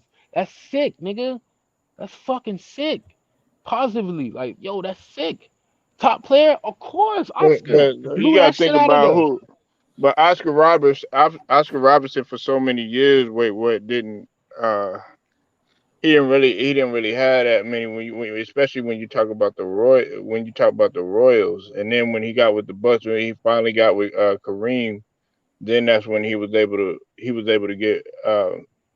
get the ring or whatnot, and see another thing is that look, I watched Nash play, but I'm going based off of what I've seen in terms of Oscar Robinson from like watching the actual games and everything. You might somebody might look at that and be like, "Oh man, that man, them guys couldn't play or anything like that." But you weren't on the floor to really say that. That's what kills me a lot about guys when they be like, "Oh yeah, man, Magic Johnson was so much better than Isaiah Thomas and stuff like that." But see, Isaiah Thomas, you know what I'm saying? He had only so much that he could work with, and then on top of that, not to mention that he was way shorter than Magic, and then on top of that, he had players on there on his squad.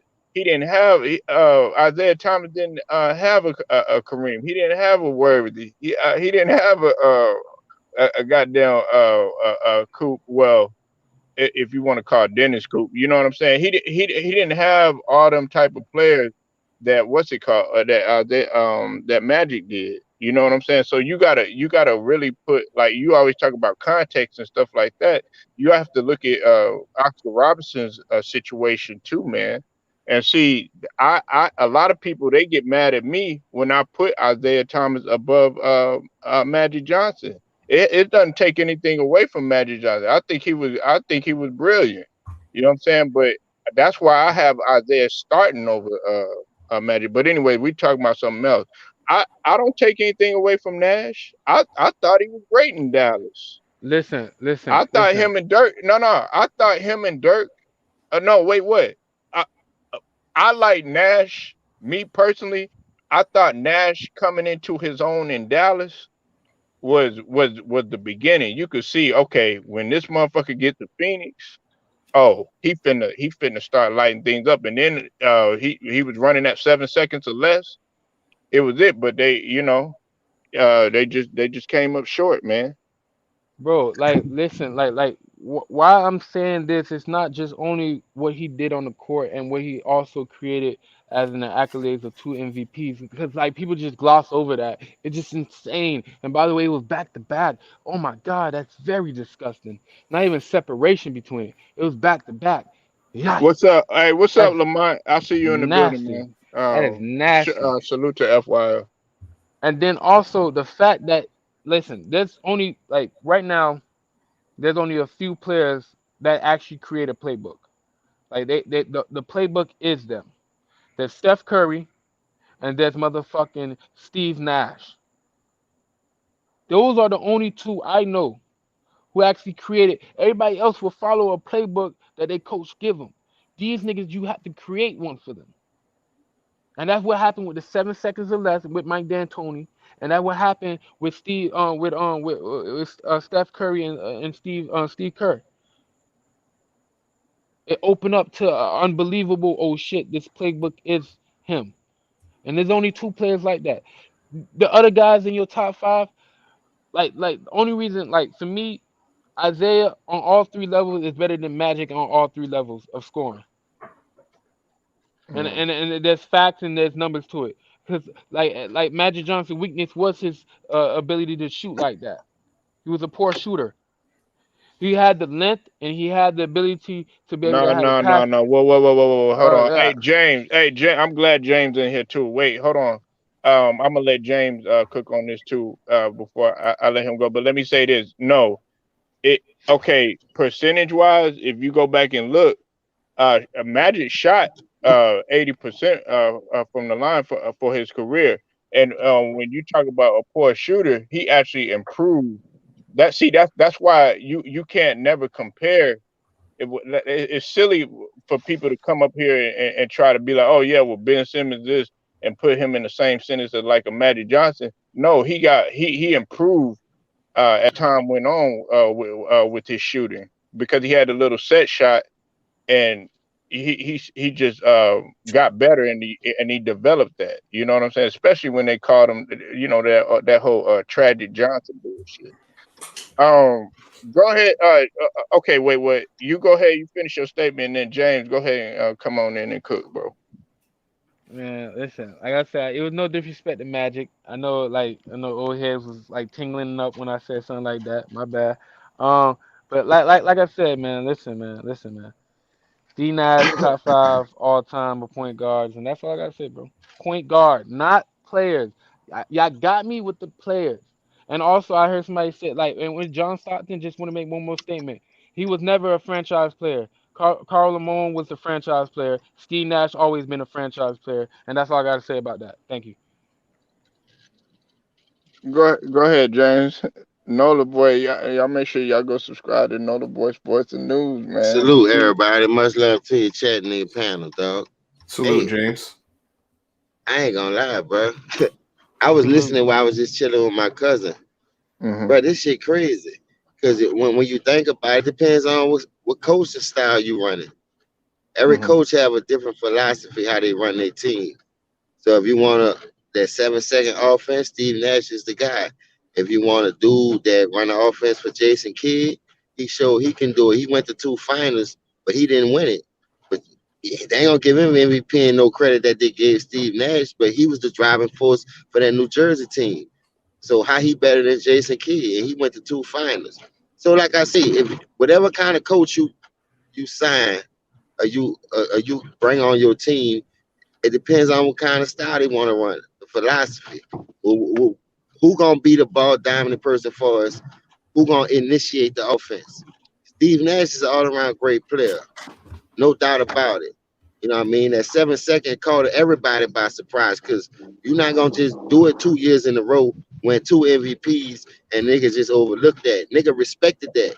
But the fact of the matter is, when it was time for you to beat those Spurs teams, whether Robert Ory did a cheap shot or whatever, you coming back on Kobe from down 3-1, you never could get to that finals by leading your team. So you can't be top five.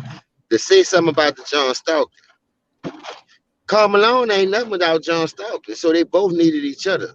That's why that pick and roll was so fucking effective. He can't pick and roll himself and pass him the ball. So without John Stockton, is Karl Malone gonna be that great player that everybody looked at him as to be that he played on side of John Stockton? So at the end of the day, like I said, bro, it's a hard thing, but you gotta just be real with yourself. I know the fanboyism getting out of hand in this new age. So you gotta try to nip that shit in the bud much as we can because we looking at it from the bigger picture. We looking at it from if like I said, if John Stockton don't play with Karl Malone, do he have the season that he have? Not saying he's not a great player, but John Stockton opened a lot of that shit up by him being the point guard that he is. But he don't get the credit that Steve Nash had. But Steve Nash get all the credit, but he had a Stoudemire. Is Steve Right. Nash that nigga without Stoudemire? So come on, man. Brazilian Blur, Sean Marion. What I'm saying, you can't use that for him, and then you want to try to hold John Stockton accountable because he had called Malone. Steve Nash had started my fuck. He had way more weapons than that. They always had players around him. Without John Stockton and Karl Malone, that Jazz team wasn't shit. That Jazz team was shit water. You All right, still can I? had pieces, Oh, Rajah Bell, Barbosa, fucking the other nigga Sean Marion, the who Matrix. Dial, Sean Marion, man, them dudes was And silent, man. You at the Stoudemire end at of the that day, time, hey James, Stoudemire at that time in Wait What and Scrub, Stoudemire at that time coming out of when he first began his career, he was in the top five in terms of big men, man. Hmm. He was killing yeah, people. yo, y'all gotta stop. Y'all gotta stop. First of all, hey, salute to James. I appreciate him. I appreciate him. But I oh, got a hold up, way. stop what though? Wait, what? Stop, wait, stop what though? We gotta stop. We I gotta just trying to stop put this. it in perspective from the best All right, person. I mean, the best place I can by me watching all those errors and watching with my own eyes. I'm not going off the statistics. I'm not going off stats. I'm using my fucking eyes, man. I'm using and my I eyes. and I can respect your view. Definitely, I can respect your view. Like I said, I see we see the game similarly. Similar. We got a lot of things that's really close. A lot of things that's far away. Like for example, I never said for me. Let me name my five. Let me name my five because I feel like probably a lot of people missing. My five is Isaiah, Magic, personal feelings. On this one, I gotta say Kyrie, um, Jason Kidd, and Steve Nash. That's always been my five and always stayed in my five. There's so many archives that's out there that had my top five of point guards, and it always these five right here, in that same no order. Just top five. You know what I'm saying? I never really said in order. You know what I'm saying? So for me, like you said, I agree with you. With the Jason Kidd able to get his team to the two finals. Shit, you know what I'm saying? So you got definitely back, definitely two-time Eastern Conference champion, one-time Western Conference champion. Very different. A lot of players not really accomplished that a lot. And then also won the finals with Dallas. I know a lot of people say that was his later career, but he was still giving you more than 8 assists that season. And I would check the phone if need be. You know what I'm saying? But with the simple fact with John Stockton, listen, Karl Malone actually went to the finals without John Stockton. Have we forgot '04? Yes, he got injured at towards the end, and then they didn't win. You know what I'm saying? Because of that. Now you However, hold up. Wait, what? Bro, you talking about on the Wait. same What? squad How? That's your name, huh? Wait, what? Huh? I'm not gonna let you do that, bro. Who was now. the leading oh, force of that? Man, no, come on, man, get your head out come of here. on, Man, get yo, that. let me finish. Let me finish. Let me John finish. Stockton gonna play with Jordan, and he get to the finals. You see, well, he got there without Karl Malone. Man, we know who the driving force of that team. Yo, Go up and Shaq, man, cut that shit out. At the end of the let me day, he finish. got hurt. I understand that, but let's put this shit in a bigger picture now. Since you won't see that. You want to put him in the top five. You put him over Gary Payton. At least Gary Payton led his team to the finals with the same style of play. Without Stoudemire, he don't win those two MVPs, dog. They don't have the best record in the league. Nah, stop that. Same Stop with that. Gary Stop Payton. If that. he don't No, have Sean Kemp, they don't make it to the final. So you're going to knock Gary Payton for making it to one finals in the Western Conference, a harder conference just like Steve Nash, and you're going to put him over Gary Payton then? Man, that Because I shit got, don't sound right to me. That's just because I told fanboyism, you. G-string Cause sniffing. I don't care no, what no, it no, is. no, You no, can't no. do that, dog. I don't Listen, know what kind of fetish you got with Steve Nash. If that nigga would have made it to one finals with Phoenix, I give you that. But the fact of the matter that the people that you put him over at least made it to the finals, I can't do that, dog. I'm not about to do that. Whether they won or lost, I'm not putting no nigga that never made it over no nigga that made it. You had Stoudemire, I had Sean Kemp. I got it done. I made it. You didn't. It ain't my fault. A nigga bust your fucking nose and you ditched up. Should have bust this Ooh, ain't shit back. my fault. It ain't my I fault. knew that. Stoudemire ran off the bench and cost you a fucking ring. If you that nigga, make everybody around you better because you still had the weapons. You still had a deeper team than all these niggas that we fucking talking about besides the Gary Payton motherfucker. That fucking New Jersey team went far as Jason Kidd and Kenyon Martin brought him. And I love Kerry Kittles. He ain't that nigga like that. And then he from St. Aug, my city. He was a role player. If it weren't for Jason Kidd, them niggas wouldn't have made it to no two finals in a row. Tell me he when did have Steve Nash RJ. get there. Oh, I He forgot he did have retired. he You did can have go ahead. RJ. He did have RJ though. He did have RJ. Don't act man. like he didn't have They had RJ. RJ. Don't They man had me. Kenyon Martin. Don't man me. Don't man me on that one, bruh. I let y'all wild out just now. I let y'all speak y'all Wow, wildest You ain't wow. got mind. nothing to say? You know what I'm saying? I'm about to finish. Let me talk. First of all, once again, I gotta clarify this once again. I said top five point guard. If you talking about player in general, you got me with the Gary Payton. He's tremendous as fuck on defense. And he's good on offense, especially at the point guard position. You know what I'm saying? Good at that position. You know what I'm saying? Everything else on offense, he do well. He do, yeah. You feel me? But when I'm talking about the position itself, the one who's just studying one book and not studying everything else, as in what he do on the offensive end, as well as you so focused on the defensive end. I'm looking at assists too. Steve Nash got more, like at least about like 7 seasons with at least 10 assists, and he also got the most assists in one season. So, You know what so I'm do you saying? think? Hey, let me ask you something. Wait. Hold on. Let me ask you something. Let me ask you something. Hold on. So let me ask you this: do you think that Steve Nash is better than CP3? Come on, bro. Are you serious or are you being rhetorical? Come on, bro. You gotta No, stop, I'm man. asking you a damn question. You sitting over Right. here talking about top five, and CP3 is still playing it, and he's still he just went to the I finals. can't. I honestly, Huh? let, all right. Like I said, bro. CP3 is still playing. I'm not gonna disrespect them like that. I gotta wait till you know what I'm saying. Like, But you But got you know you, what I'm Kyrie but in saying. your you, but top you five and put he's him still in playing. Yo, top niggas five run. Hey, already, and you that's ain't what I just said. disrespectful to some of the other ones that done came. Yeah, You felt like Nash is better than Houdini, nah. I'm just saying. Like, or listen. because Houdini got how many championships? See, this is where it get muggy. Like I said, this man. This man had ran a franchise for 8 years. Oh, my fault, He was James. a My fault. franchise You fell player. out. My bad, He bro. was an actual franchise player. Yeah, I had got a phone call. My bad. A No, it's lot all of right, these bro. Go ahead. players, Go ahead, Wade. like Magic, was he the franchise player or was it Kareem? It was magic. It was magic because he came in at first. Kareem. And then they won the championship. Then Magic had took over because So that let's was in '79. so if you saying Magic is the franchise and then Kareem is the best player, because that's how like KD and Steph Curry was. Steph Curry was the franchise player, but KD was the best player. And the That was a situation with good Steve, point though. That you know what what I'm you saying? call him just brought up. Because Chris Paul just made it to the finals. Steve Yeah, Nash is a great player, dog. But we cannot put him yeah, over it people that was made it to the wonderful, finals in man. the same Fun to situation watch. that he was. I'm just saying, like, if you look at Gary Payton, he had Sean Kemp, Steve Nash had Stoudemire.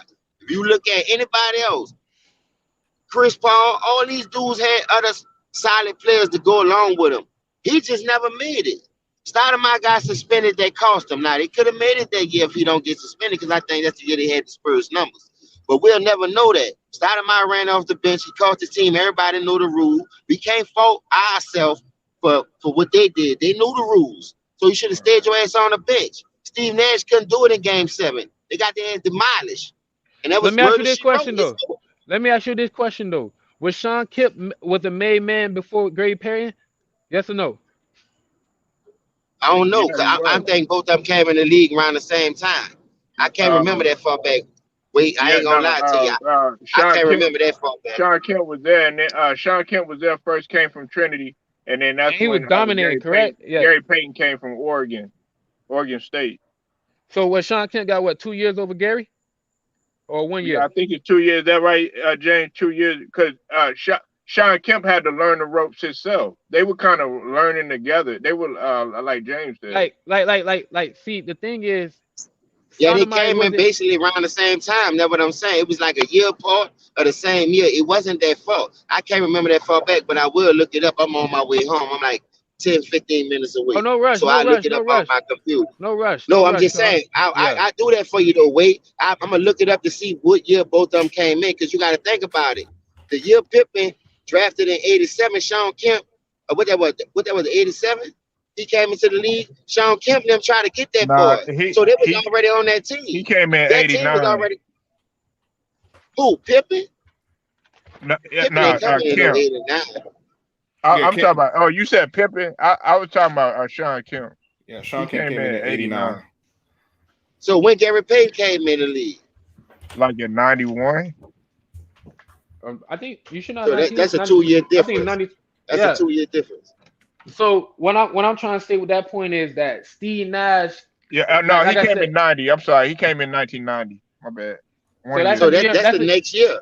That's the That's next a year. year Yeah. apart. Yep. So you got a guy who already establishing himself on the team as a big man and getting himself in the position, and then you got a Gary Payton who come in and who just gonna precipitate and just work together with each other. Where Steve Nash had to create a Stoudemire as a made man to do what he do, because right after he left No, he Phoenix. did it. Wait, No, he didn't. No, he hold on. Let me didn't. finish. Let me Come finish. Let me on, finish. Wade, bro. Hold on. Let me Y'all, finish. No, no. he Let did me. it. So you No, saying not like Steve Nash made Stoudemire? like, listen. You No, he just He said got did it, him it. dog. You paid. said He Steve got Nash paid, bro. turned Stoudemire Bro, into a made man. That's not bro, true, dog. Why he averaged 25 or better when he went to New York? Then Steve Nash wasn't nowhere around. but look what happened after he left Steve Nash. As in the progression of how far he ever went. The further he ever went He after was Steve hurt, Nash, but I'm saying, long as he was there, Nah, that was injuries because with Steve him. Nash Yeah. made and Come then it. you on. had Hold up. Carmelo.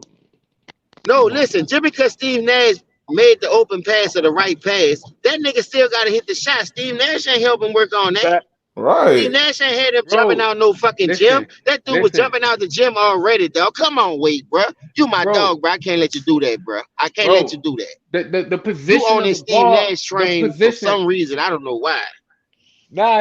I'm paying homage, man. Like how niggas be on So Jordan. is he better than I'm just Chris paying Paul? homage. Is Steve Nash better than Chris Paul? Just answer that question. If we cutting off the season right now for Chris Paul and we just doing it right now, I would have to say Steve Nash. bro. Like I don't understand why y'all nigga gloss over 2 MVPs. That's the disrespect. I don't understand. So MVPs don't Cause that's matter, regular season. We weren't about a nigga getting bro. to the Come on, finals. Right. Have you come ever on, got to the come on, finals? And we ain't gonna act like Have you one of ever those MVPs should have went to Kobe. come on, bro. I mean, I'll give him listen? credit, but Have come you on. ever got to the finals though? That's all I'm asking. And I seen Chris Paul do it with the Thunder. He made it to the playoffs, and he went to a young Phoenix team, the same nigga who you bragging for, and got them to the finals. Something that nigga couldn't do, Whoa, bro. whoa, whoa, So whoa, what whoa, are hold we on, talking hold about? on now, hold on now, hold on now. Don't tell me the boy wasn't hungry before he got there because last time I checked, when they came Man, off them that dude wasn't bubble, even making the hey, hold playoffs in on, the last hold 5 years. on, So how hungry what you, was they? They was starving bro, to meet. They was bro, starving for a nigga bro. They like went, Chris Paul. they went 8-0. They went undefeated in the The bubble. dude was In in the the bubble. bubble. That's, Let man, me come finish. on, man. Let me finish, bro. Let me You finish. talking Cause about the like, bubble? cause you have Monty Williams already getting set up in that situation. He already getting Oh that my the use god. of it, and now you got like that. Listen, you can't name me a player that Steve Nash had as a Devin Booker. Don't do that.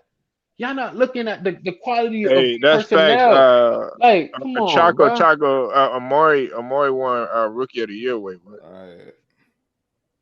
This man here crazy, dog. He talking about this man built Amari. If it wasn't for him, I Amari listen, wouldn't be listen, listen, this. listen, listen. He Bro, got you giving listen, Steve Nash too listen, much listen, credit. listen. You Not forgot them listen. foreign players that nigga was staying with? The Matrix. So he made the Matrix too. He made the Matrix good. He made the Bro, Matrix better on defense because that nigga couldn't play a lick of defense. So how he if made you the look at Matrix his better on three, defense? I'm waiting for my second phone to charge, and we're gonna get set off because we're gonna look at the percentages of when he left Steve Nash, his threes, his twos. Listen, Steve Nash put the ball in your hand, and you just all you gotta do is put your hands up and you just shoot. Wow, niggas gotta work for it in other places, bro. I'm just saying, as the point guard, he does his job to the best of the ability, and I'm not on Steve So Nash the like same. So hold up. Let me ask you a question before you finish. So the same lives that you say he made Stoudemire with, why Gary Payton could make Sean Kemp, but you saying he was a made man? Explain that to me then. because for the Because simple when fact. Gary Payton came the next year, that nigga Mhm. Sean Kemp took way off. I'm talking about his game went to a whole nother level. That was the real live city right there. There was alley oop and putting nuts on niggas' helmet and ears and necks all year long. That whole time they made it to the finals, so they ran their course. But why Gary Payton can't get that same praise that you giving Steve Nash for making a start of mine? But you just said Sean Kemp was a made man. And Gary Payton came the very next year. It ain't like he waited 2-3 years to come and Sean Kemp was doing that shit. That's what I don't All right. understand, dog. Like, make Let it me make sense. let me ask you this: how many MVPs do Gary Payton have? And that's be your answer. Man, Like Oh my I MVPs can't, is for god. the bro. fans. Y'all That can't do that. MVPs, That's not from fans. listen, That's actually If we from being hold hold up, on, use opportunity. an if we being outtake. So technical, you hey, saying, wait, what? Don't hold up, try that shit. If we being technical, my bad, James. If we being go technical, ahead, you Paul. know, Nash wasn't even supposed to have them MVPs really What you Right. mean? Who's gonna take it? because they Kobe, robbed what you Kobe mean? out of him Yo, because of the y'all situation that listen, was going on. Y'all gotta stop with that Kobe shit. Nigga, No, they Y'all gotta say you stop need with to Shaq that Kobe won. stop. shit. Y'all gotta start with They that say Kobe they shit. Okay, robbed who I Shaq love ended one up year Kobe. winning and during that Kobe. time? Wait, what? Bro, come on, bro. You seen the numbers, my man? Yo, Who I'm waiting for beat my him? second phone to load, bro. I'm waiting for my second Who phone to beat him come. though? No, they went Who off else the for the MVP criteria. again? Who beat him? They went off the criteria: best record, best team in the NBA. Steve Nash was that nigga on that team because he perfected the record, the 7-second offense. So I understand why they did that. But if you're gonna tell me he was the MVP of the league because of what Kobe and other players was doing, it wasn't that, man. No fucking way. You can't sit here and Listen. tell me who Kobe had on that team that was like a Amari Stoudemire. Fuck that Yo, Sean Matrix. Nobody, listen. nigga. That That's a nigga was The fact. averaging simple fact, 35 points. the simple fact that James, like, check me out. You're a working man, so you know this. There's times when you put in 82 days of work, and then you're gonna have 30 days of motherfucking holiday pay work. But you ain't gonna just say, "Oh shit, them 82 days was nothing." It was a nut. You ain't gonna devalue them 82 days. Yo, so don't devalue 82 games. You get 30 No, games that's not at what I'm best. saying. I'm just saying though, but I'm not saying, but y'all wilding out with that when saying, oh, it was regular season. Regular season do matter. So you don't think that's a fan based award? That's not a fan A base. lot of Yeah, people it's a win it, media driven don't vote award. to Come win it. on. So Yeah, that's a media driven Okay, award. You know so what I'm trying to so So Come on, bro. MJ with the four. So What, so then MJ why got do what you four, right? discount Giannis? Why do you discount Giannis and his I two never discount MVP? his. I never counted his. What are you talking about? I never No, you disrespected Giannis for discounted that. you discount Giannis and you didn't call him a superstar, but you giving Nash props and saying he's a superstar with two MVPs. Giannis had two MVPs. Whoa. I never said Steve Nash is a superstar. But you say he's a top point guard all time. So Well, I believe that it could be Hold up. one How super. you a top 5 point guard all time and you can't and you not a superstar? See, thank I That you, don't don't make James. sense, listen. I don't overuse the bro. term. That's why I'm saying I let the word superstar be valued, bro. So it could be an actual separation in tier levels. Like everybody put everybody a superstar. You know what I'm saying? Like when they say Brooklyn got three superstars. No, they don't. They got one superstar. Okay, but hold on. A superstar they built around him. You said they built around Nash, right? Like, he a franchise player. I never said he was a A friend. superstar. Oh my god. Come on, bro. Come on, bro. You Wait, sick. wait, man. You You just sick, what man. You you what? sick. I knew you was Y'all gonna trying to troll switch at the up end on of the me. night. Yo, you going Nah, left. man. Y'all trying to switch up on me, man. Y'all trying to play these weird games, man. No, we trying to understand where you going because it ain't making much sense to us right now. But I'm just saying, but just look at, like I said, man, the man ran the franchise for 8 years by himself. He was the best player and also the franchise player. A lot of Okay, these but he players that wasn't a y'all keep bringing, superstar. that, like I said, bro, I know you're trying to get to the superstar point, but I'm just really getting on the Two Gary Payton back-to-back point. MVPs should have made you a superstar the way you talking. But Right. eventually you can tell that was media driven. So that nigga ain't a superstar in your eyes. So something wrong with this picture. Wait, bro. Come on, wait, what, huh?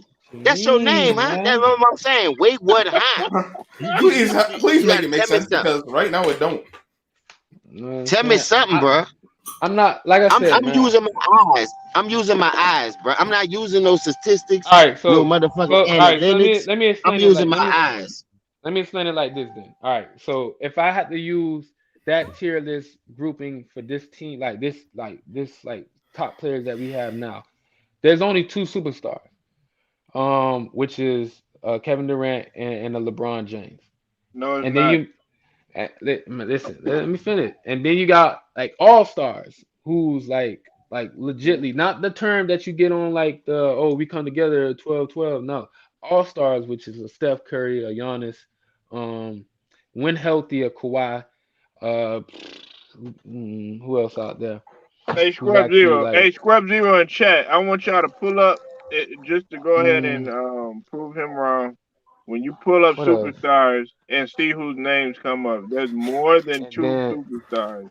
but I'm Go, telling go you ahead, my wait, wait. You can tier. finish. I'm just telling you my tier. Yeah, that's how I look at it. I don't loosely use them terms because when you loosely use them terms, you call everybody wifey, but a lot of these bitches not That's wifey. not loosely.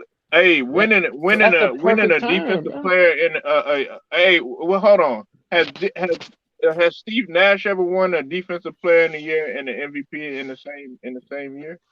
Bro, Has Steve Nash wait. ever Wait, been on an Giannis all has. defensive team? Giannis has. Michael Jordan has. David Robinson did. And what Akeem he Olajuwon did. and what Magic John I mean what MJ did when he did that? Did he win the finals that year? What, the defensive player of the year? Yes. When he won defensive player and Yes. MVP? Oh, my phone open. We live. We about to get nasty now. Oh, Uh-oh. here we go. We about to get nasty now. Y'all still here? Don't We be here. scared Still now. here. Ain't no one run. I'm saying Though I just put on my apron. I'm ready to cook. Yeah, boy. Got my chef hat on right now Yeah, too. hold on. Ooh. I don't think he went to final. Ah, Hold on. no doubt. I'm waiting. I'm waiting. I got my phone too. Give me 1 second. I got all night. Y'all I'm still chilling. there? I'm I'm all still here. here. I'm here. I'm all here. I'm all here. Hold on 1 second. Take your time. Take your time. It's Polo Sports Channel. Take your time.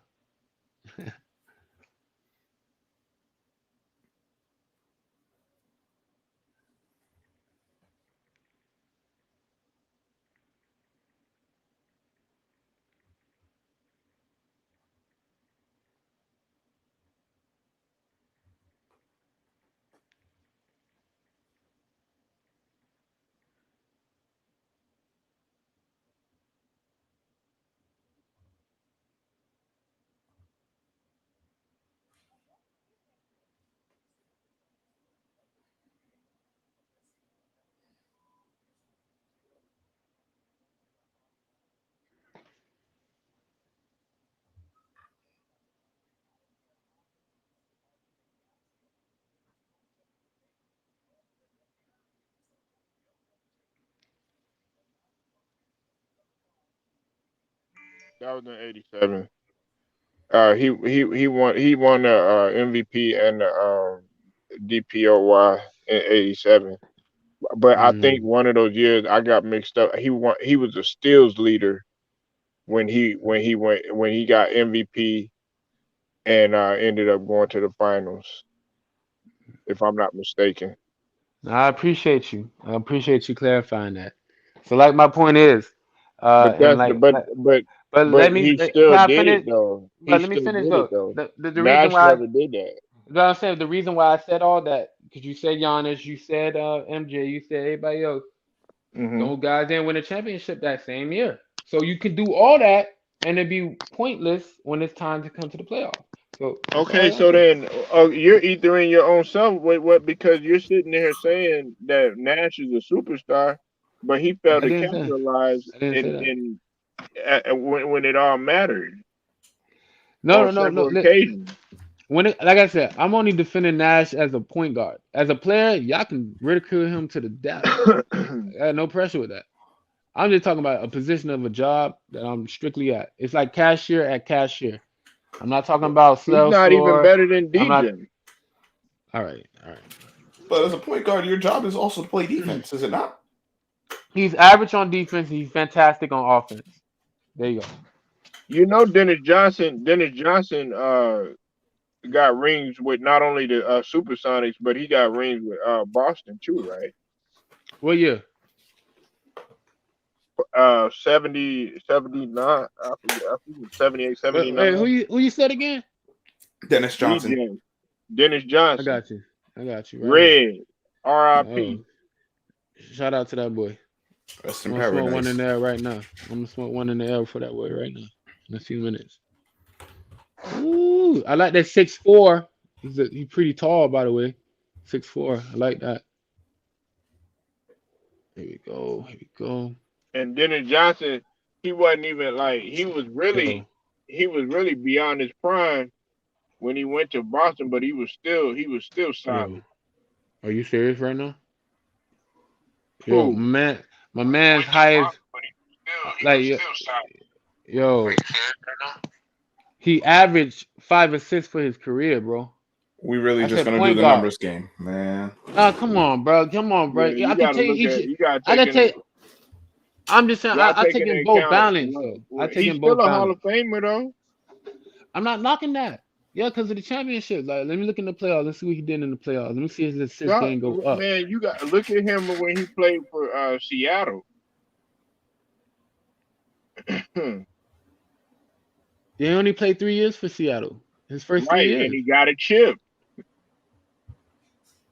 he got 3 assists in the first year, 4 assists in the second year, and 3 assists in the second in the third year. He And that's wasn't all playoffs. about all of it. He You was know what a I'm saying? he was known as a defensive point guard and a Yeah, playmaker. yeah, I see the 1.5. I see that sexy ass number, but I also see a 1.5 assists. So like I said, like he's not that facilitator like a Steve Nash. How can you know what I'm Right, saying? but who got the ring? Now you being sick by throwing a ring in Why my why? face. I mean, why not? I mean, he was playing he was starting at the point guard position, and he was playing the most demanding. When back then when it was the point guard position was actually played differently, much differently. So what I mean, if you look at the numbers, if you're going by numbers, of course they're gonna be lower. Or if you go and look at Isaiah Thomas numbers, or you look at all these other point guard traditional point guard numbers, they're not gonna be as high as Nash. Because that's Nash brought in, as you said, the 7 seconds or less. That ushered in that new sort of style that was All right, coming in. so for Dennis first year, he played 81 games. He did 20 minutes. He was 3 for 7, which is like 50. It was like 50%. Was 3 for 7. You know that's all he really took for the twos. You know what I'm saying? Free throws, he was 60%. You know what I'm saying? Like 2 for 3 a lot of the times, and no defense. Total rebound, 3 rebounds. Oh One man, assist. Nola. My You know what I'm bad, my saying? bad, Nola. My bad, Nola. I'm sorry about that, bro. No, I just made it home. I just switched phones.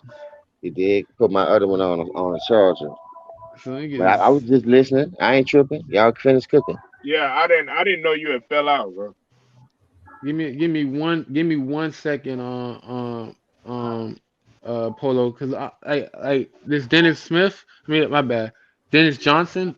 We gonna. I'm really slow roast him right quick for you, cause like for the simple fact, like, all right, so let's just say rookie year, right, which is not so much for either side. However, I mean, I got like I said, the numbers I just read out for Dennis first year. Like I said, like he averaged let me get to it right quick.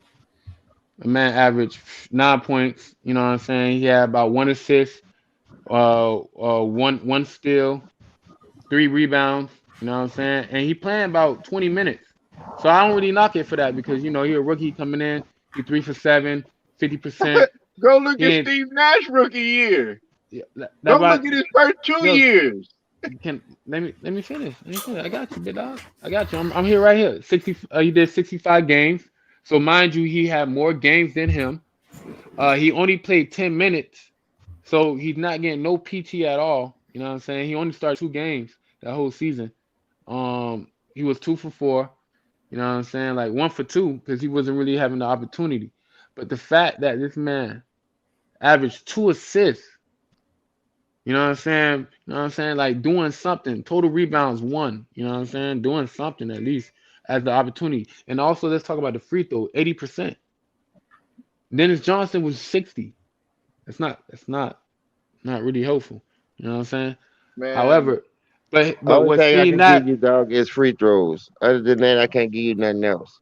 but if I can compare Steve Nash second year, even though he only played like I said, like we really only way you can really talk about Steve Nash when he got the opportunities because the coaching, and he got traded for that. Cause he had 2 years in Phoenix, but they traded him into Dallas. You know what I'm saying? All So he he right, got brought one of that's the why I'm gonna only. He stop right brought the there. only one I of the was about so to only ask you about that. championships. I was about to ask you about that. Wait, what? Why they traded him instead of Dirk Nowitzki then? because Mark Cuban stepped in. Mark Cuban seen a vision of Dirk Nowitzki at his height. You've seen Dirk Nowitzki at the potential of a unicorn. Did he That's make like the the right choice? first. Did he make the Yeah, right choice? Dallas. Did Dallas? Dirk Honestly, if Nowitzki they been to two finals without a point honestly, guard, with a I bunch feel of like scrubs at point guard, JJ Barrera, a old lad Jason Kidd, and this nigga in his prime winning two MVPs and can't make it to one. So what? Something wrong with that picture, man. And if you the keep helping GM up for this and nigga. the GM, if the GM would have had a little more patience and allowed that to develop, not fucking microwave it, because they both kind of microwave that situation. Because after that trade, you didn't really see, you know what I'm saying, Dallas to that gold standard until like '06 and '05, and that's like a gap of like fucking 6 years down there, like fucking, you know what I'm saying? No, actually, my, So my when apologies. Dirk My Nowitzki and apologies. Steve Nash My came my into the league, apologies. My apologies. It Steve was Nash like came in '96. When Dirk Nowitzki came in, like '97, '98 or something. That was the same situation with Sean Kemp and Gary Payton. They saw the vision of trying to do something, but none of them niggas couldn't get off the pine at first. They was foreign players. They thought they was gonna come out to be Tony Kukoc or something. I don't know. They couldn't even get on the fucking court, man. They Yeah, couldn't get I on agree the with that. court. I agree yeah. with that. Dirk came in '98, 2 years later. Yeah, that's what I'm saying. They couldn't even get on the court, dog. And listen, when you think about it and you look at it from hindsight, like I said, Steve Nash is a great player, dog. But the way you talk and you act like this nigga been to 5 finals and got a LeBron record. If he had a LeBron record, a losing record, I could be on your bandwagon. The fact of the matter, he never made it to a finals. Man, I can't get jiggy with that, man. I can't, though. I just can't. Because I seen a lot of perm guards like a Jason Kidd, Chris Paul just now. You got a lot of perm guards taking mediocre teams, rookies, farther than he taking them. And if, like I said, only thing I could give him is that suspension game. So that should have let me know you MVP caliber, two-time MVP. You got to take over that, man. You got to bring that home. Right. But we kill LeBron for not bringing it home against the Spurs, not winning one game. You had them Yep. people down, man. When that Hey, suspension hey, happened, you got lost in the hey, sauce. hey, guess what Dennis Johnson? Hey, James, I'm gonna put the icing on the cake for you. Guess what Dennis Johnson got that Steve Nash don't got on his resume? What that is? Hey, James, in '79 when he won with the Seattle Supersonics, he won. He got the Finals MVP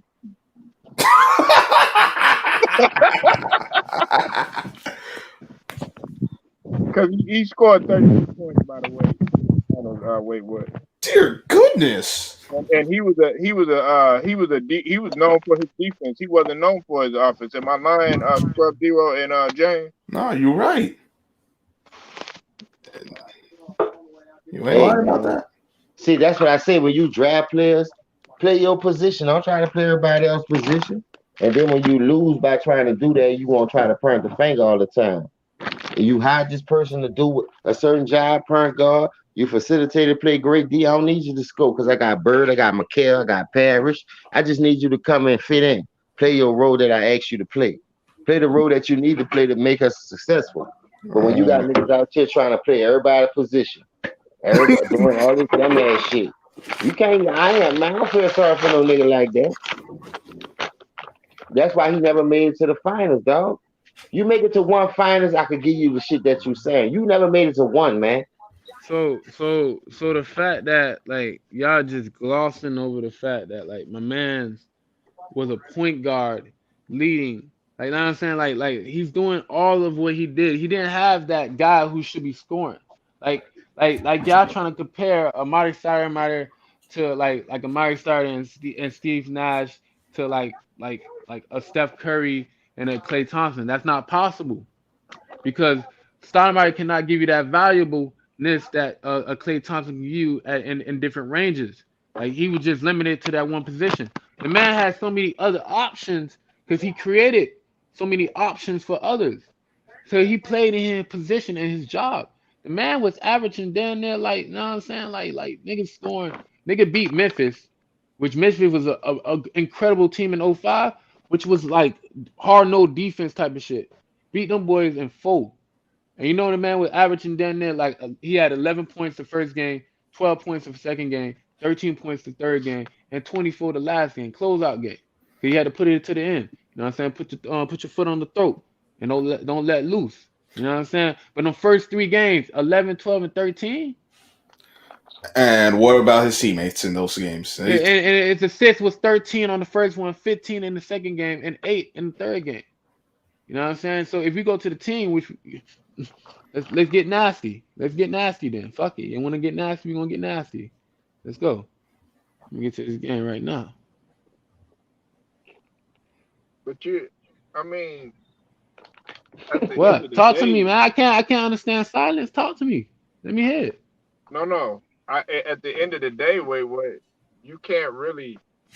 There's nothing that you could compare on Dennis Johnson's resume besides the two regular season MVPs. But Dennis Johnson got it done at the highest level, and on top of that, he's got three defensive players on his resume too. And at that time, it was very important. It's also important this time, but they don't really look at it like that. At that time, it was extremely important. He was known for his defense, and he was an All Star. He did all of that. Hall of Famer, you name it, man. DJ was that guy, man, in terms of the point guard position. And he took a lesser role when he went to Boston. Mm. He kind of lost it. His No. athleticism went down. And matter of fact, what you need to do, Nolan knows what I'm talking about, and so does Scrub.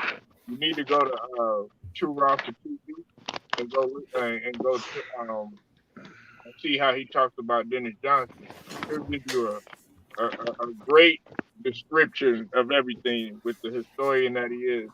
Go subscribe to True Roster TV too. All right. Since y'all walling out on basketball, all right. So my second statement: do y'all have a problem with that one? When I say Eli Manning is top 10 Top 10 all time? quarterbacks, yes. Oh, all time. Nah, of all time. I love Eli. He is not top 10 all time. Yo, I not thought come you on said now. Matt Come on. Stafford. No, I said Matt Stafford top 5 right now. Right now, right now. He top 5 right now, right I now. can tell you as a Giants fan, Eli Manning is not a top 10 all-time quarterback. Yo, Let's move on. yo, you do you value Eli? I love Jesus Eli. Christ, bro, I also know bro. how to tell. I also know he was Yeah, not a top yeah, 10 he a New quarterback. Yorker. Yeah, you gotta know. He I don't know. I Giants. don't think. I don't think he. I think he got that love. What you did for me lately attitude. I'm Nah. more into what you did to me completely. You know what I'm Yeah, what saying? he did for me completely does not equate to a top 10 all-time quarterback. First of all, one as a Dolphins fan, I appreciate him because he stopped something that would have destroyed our record, which is the 16-0, 17-0 Patriots in It '07. wouldn't have destroyed it, in my opinion, but it would just They been. no, it would have been 2 records. It would have been 2 teams. We just need to Yeah, stay to one team, Miami Dolphins. eh. Shout out to them boys. Cause Eli got 2 rings. Eli Sexy. got 2 rings. I love him, but he has no regular season MVPs, no offensive player of the year. He's only a 4-time Pro Bowler. Whoa, James, and we just talk about regular season. Like, come on, James, No, you ain't gonna help me on this one. You hear this nigga talking about regular season? Hey, bro, Oh when man, I compare it, Hey James, hey, what you say? Sink or swim around here? yeah, I hey, told y'all how it is, bro. I'm just sitting in the cut. Listen, I'm gonna say something. Go ahead. This is a good debate. Go ahead and your business, dog. go ahead, do your thing though. Go ahead, cause like I said, all right. So check me out, bro. Like, mhm. first of all, listen, man. The man made a Pro Bowl. Hey, He don't know where to start. This nigga, he don't know where to start at. I'm gonna start. All right, look, listen. I'm listening. Dog, these years, bro. Let me pull up these years, man. These '07, which is an incredible year, bro. '07, bro. Like '07, bro. Like, we gotta go to team. There was a team out here who was 16-0. You feel me? Like niggas out here fucking giving out points of 589. I think that's like the most. That was the most in any team on either conference, from East or West. And the closest one after that was probably like 455, bro. So they over at least 100 of giving out points, like 539 points. They didn't giving out no 589 points. So they over at least 100 of the next man behind them of giving out points and only taking in 274 points in total. That's insane, bro. That's fucking insane. How you give out that much points and only take that much less? Meaning you had number one offense and number Uh, one defense that hey, wait, season. wait, hold on 1 second. No, Chaco, don't even ask that question, man. Man, James, I know you reading this. Oh Man, my gosh, skill wise, Dan Marino was on a whole nother level. man, That But shouldn't we even talking please, be man. about asked no quarterback more. and I we got talking about what you did for your teams, Simone. So don't Yeah, but skill I mean, wise you can say but that. You can say all that, but as if far we as just talking about resume, quarterback Eli got the position, better resume though. yeah, thank you. Just let's be But honest. that doesn't make him the better quarterback though. Thank you. But skill wise, you may have me in Dan Marino, but as a quarterback who just going out there to doing his job, hey Eli, how you doing? But let me get back to this too, dog. Come on, bro. Like, I just gave you a team that was in the top number one defense, number one offense. Way before the lowest, the second lowest to that is 270, which was Tampa Bay. But they were giving up but they weren't only shooting out 334 points. So they wasn't really doing shit at all. They had a hell of a defense too though. Wait, when I can't lie though. I can't lie, the they did. Giants in season. When you And talk about and you talk about Usman was I forget his name. Man, y'all had Tut. You Damn, know, bro. the Giants defense that year, and remember the start of that year, that Giants defense wasn't playing very well. They gave up like 80, 90 points in the first 2 games, something nonsense like that. so this man, this for going against one of the best defense as in Tampa Bay.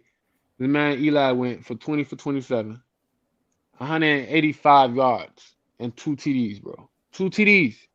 Like rating is like 100 over 100. You know what I'm saying? Only gave you up 1 sack. You know what I'm saying? Like that's like the second best defense in the league type of shit. Like right there, Tampa Bay. And the team I named earlier with the number one offense and the number one defense, like, come on, bro. They was only 4 points above Tampa Bay as in the defense giving up points. So that's fucking amazing.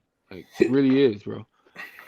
You know what I'm saying? And going against, like, you know what I'm saying? Like going against a Jeff Garcia at that time, at that moment, was looking like, you feel me, top 3 MVP candidate. Like, you know what I'm saying? But you know what I'm saying, the record was too much of a stronghold, but he still got his team to the playoff as in Tampa Bay that year.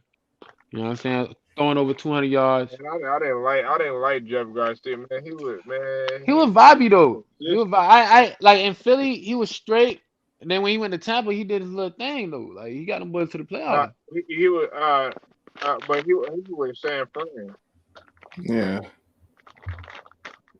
Nah, but he played at Philly one time, a couple times before. How long was Jeff he? Garcia? Dear goodness. He was in Philly. Let me see. I'm pulling up right now. Yeah, Philly 06. Probably is a backup. Got some snaps most likely, but Nah, Yeah, he started in 6 games.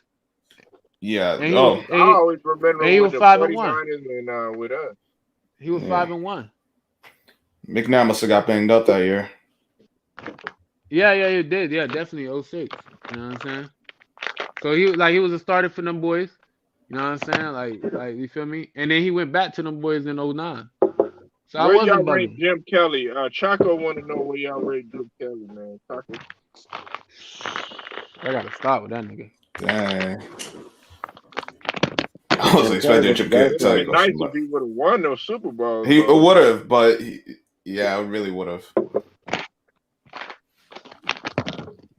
The But Battle of New York. coming out, I you don't know what think I'm saying? Buffalo would have beat New York Elway anyway. was always better because they came out in the same draft.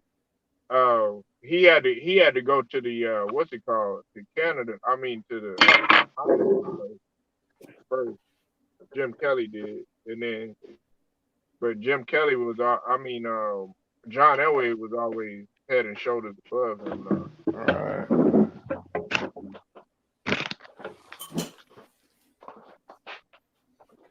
The Battle of New York, they wasn't gonna win that Super Bowl. The Big Apple gonna get that Yeah, And I ain't then gonna lie, man. Jim, he's gonna be a Hall of Famer though. Eli is. Elo's gonna get in. We all know that. There's always that debate of whether he should be in or not. We know he's going to get in. Okay, the biggest question is though, Scrub Zero. Let me ask you this, and James, and as well as wait, what? Okay, LaShawn McCoy, he just retired, or he's about to retire an Eagle and everything. Okay, with his resume, do you think he has enough to get in? Because he ain't got his 2 rings.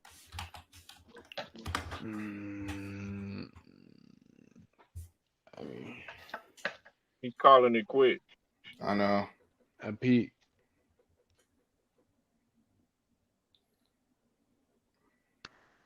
Do y'all feel like he gonna get in? I think he should get in. Whether, but I know how the Hall of Fame is. He should get in definitely. I don't know if he'll get in first ballot or not. He's he's Philly's all-time leading rusher though. Yeah. He was. Who you talking about, Polo? LaShawn McCoy, he calling it quit. Yeah, he retired. I seen that. I like his little style though. I like his style. I mean, he got the 2 rings. I don't hold too much stock in him because he really didn't contribute to. He contributed a little bit to the Kansas City one, not so much to the Tampa one. But even without that, I still think he's a Hall of Famer. No, he have a great resume. And if you do what basketball do, add the college and the high school and all that. Like, shit, I ain't know you had to use all that. I just thought you go off your pro career. Nigga be using your high school and college resume and all that shit. That's only basketball, which still don't make no dang sense to me, but okay. Yeah, them niggas need all kind of help to make it. And y'all play more games than football. But yeah, LaShawn McCoy, Hall of Famer. Arkansas got stomped today, James. They Hey, got I shut believe out, in man. Arkansas still, but I wanted to see how they was gonna fare out against a high power ranked team, and they Yeah. got. Listen, I saw what I needed to see today, but they Yeah. still on the rise though. They're a young team. They got a new coach. They headed in the right direction. That's all you can ask. I didn't expect them to go out like that, but that goes to show you how powerful Georgia is with their recruiting. And unless they play a Nick Saban team, because all of them come from his fucking tree, Nick Saban undefeated against all his proteges. That nigga don't give a fuck who it is. He's still gonna beat you. You can't beat the master. Can't beat the teacher. So are you ready? Let me ask you this, James, and everybody else. Y'all could answer this Yeah. too. Are you Um. ready to call Georgia number one? Because I'm still like I was telling in James chat earlier. I'm not ready to give them that number one because you still got to go. You still got to perform on offense. The only thing they got going for them, James, is that offensive line. Other than that, everything else, the offensive line and they run is okay, but they defense is holding them up. I Hey, need to see them against Alabama. That's the only way I can judge them. Right. Everybody else, they gonna beat Florida. Florida just lost to Kentucky, and Florida always playing with their food. So like I always say, bro, you gotta come out there and suit up and play. These dudes ain't about to lay down. Florida's a big name. Gainesville, Swamp. That shit have legacy name ringing to it. You dig what I'm saying? So when people come up in your stadium and they play against you on the road, they get more up for that game than you are. You know what I mean? So they want to get that win off a team like that. So when I picked Kentucky to Florida was beat ranked Florida number early, 10, huh, James? not no more. Kentucky beat them bitches. Yeah, man. And Kentucky wasn't even ranked. But Kentucky undefeated though. But now with Since that, now they gonna get in. Cincinnati ain't ranked neither, and they beat them and they manhandled Notre Dame today. That game wasn't even much close. Ooh, yeah. Damn. Yeah. I'm They ahead. cleaned things up, LSU game man. one up today got me mad. Bad coaching, bad man. It was bad everything. That's why I cut hey, that live off because I ain't about to be sitting up here wasting my time talking no bullshit to get so my so blood pressure up. so check me out. Check me out. So LaShawn McCoy, right? You say is he Hall of Fame material or No, is he he is. going? He is. Yeah, And he is. Jamal Lewis a Hall of Fame? Yeah, he is. He a 2,000 yard rusher. But they ain't gonna fuck with him because he got that coke charge. We had to do them a year and a half, almost 2 years on that dope charge. His cousin ratted on him like they did Michael Vick. Then plus he black. A lot of people gonna get blackballed from that shit when you got shit like that on your resume. That's why Kobe don't have a lot of MVPs or none of that shit. But they can't deny him from the Hall of Fame. But in football, that's a different case. Football ain't like basketball. We all know that. They got too much leeway in basketball. But in football, them bitches don't give a fuck. It's gonna be hard to get up in there.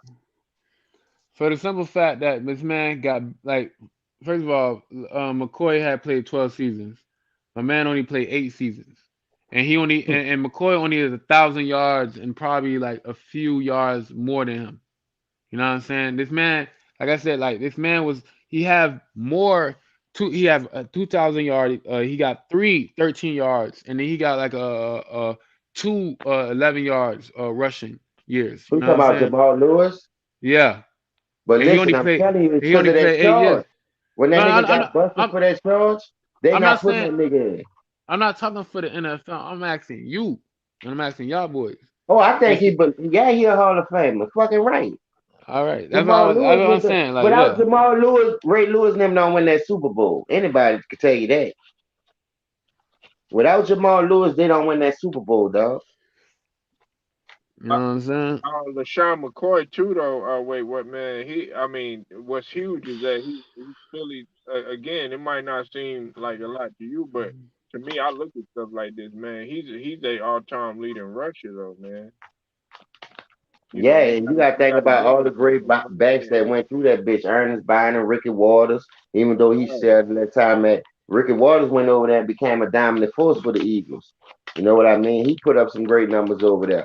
Like, you can't deny the fact that LaShawn McCoy is Westbrook. a yeah, they had Westbrook too.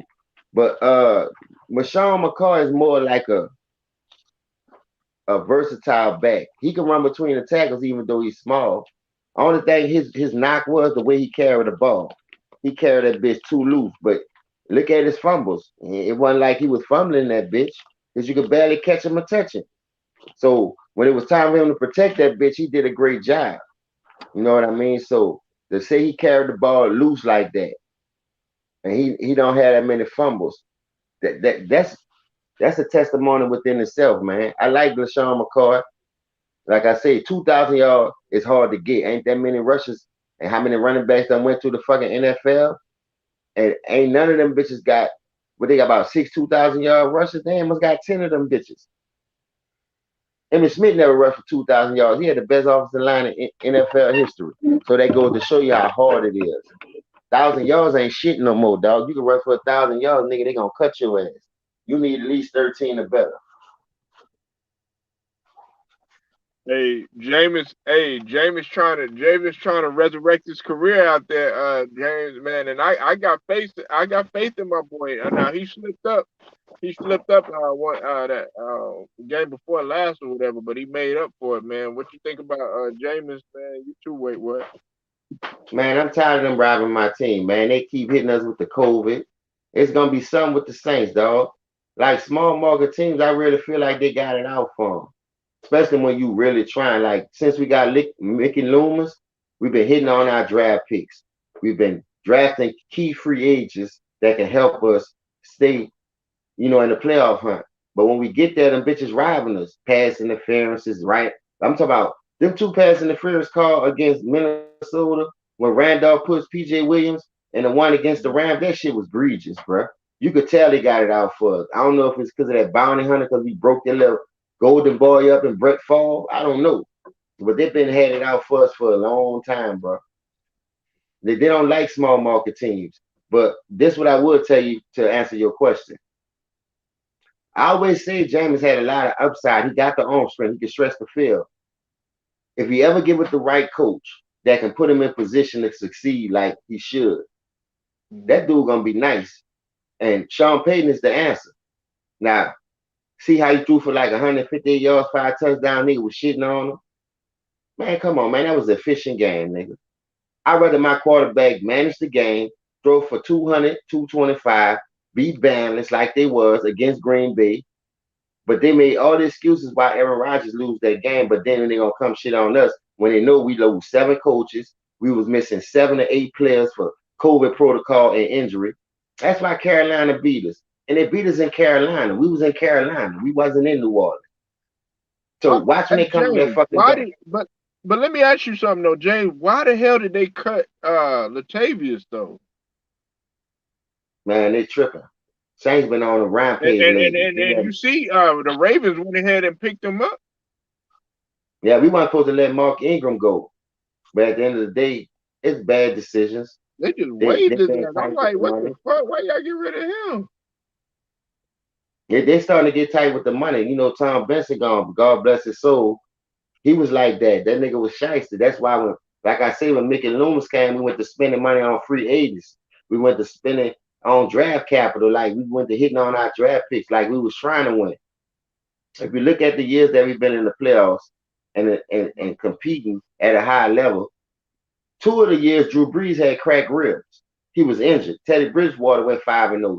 Drew Brees wasn't never healthy. Everybody know if you crack a rib, you know you can't was laugh, let alone try to throw 10 yards because you stretching your body, because you moving, you corking your body a different way to get that mustard on the ball to stretch it down the field. That shit hurt, dog. I had a cousin with broke rib. That shit ain't no fucking joke, man. You feel what I'm saying? You wipe your Yeah, ass wrong, you gonna cry. Gronk gonna be out too, for several weeks because of his crack rib. Yeah, that's what I'm trying to tell you. That shit ain't no joke, man. And Drew Brees came back early trying to help us win this game, help us win the playoffs, and that shit Uh, cost us. When Jameis Winston got in that bitch and ran that little trick playing through the stretch the field, Sean Payton know what he had. So I guess Drew Brees said, look, man, it's time for me to hang it up. And I got banged up twice, 2 years in a row. I ain't healthy, punctured lung. I can't help the team. I'm only hurting the team. So I'm happy he retired. He was 5 years too late for me. But at the end of the day, we still was in playoff contention. Out those 5 years, you got to still remember 2 of those years he was dealing with punctured lungs both years. Aaron Donald hit that ball in the round. I mean, he had a broken finger the first time. Then when we played the Vikings, when he came back, the Vikings hit his ass and he had cracked ribs. This year he come back the year before last and get cracked ribs again. Like he couldn't stay healthy going to down the end of his career. He could read the defense, all the boy at the line, see what's gonna happen, but he wasn't the same quarterback. Now that James Winston younger, he got that arm, he could do what he do. I think Sean Payton gonna get him right, bro. Bruce Yeah, Arians ain't that coach. and he was able to get that record too. Um, I forget what Tom Brady about to pass that though. who that. What record you talking about? Drew Brees was able to get that record, Yeah, with Drew Brees, I forgot what record it was that he had got or whatever, but but um Tom yeah, Brady about to share all that. Tom Brady on that, man. And but I mean Drew Brees, man, and he was from what I heard, James, he was like debating on whether or not he wanted to come back for He another was, season. but I'd rather him be a coach though, Polo. He'll be a good addition as far as helping James Winston come along. See, what I'm saying is Sean Payton is the offensive coordinator. He's a quarterback coach.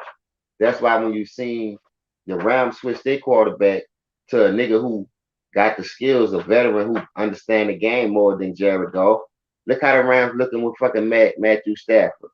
He got a Man, team now.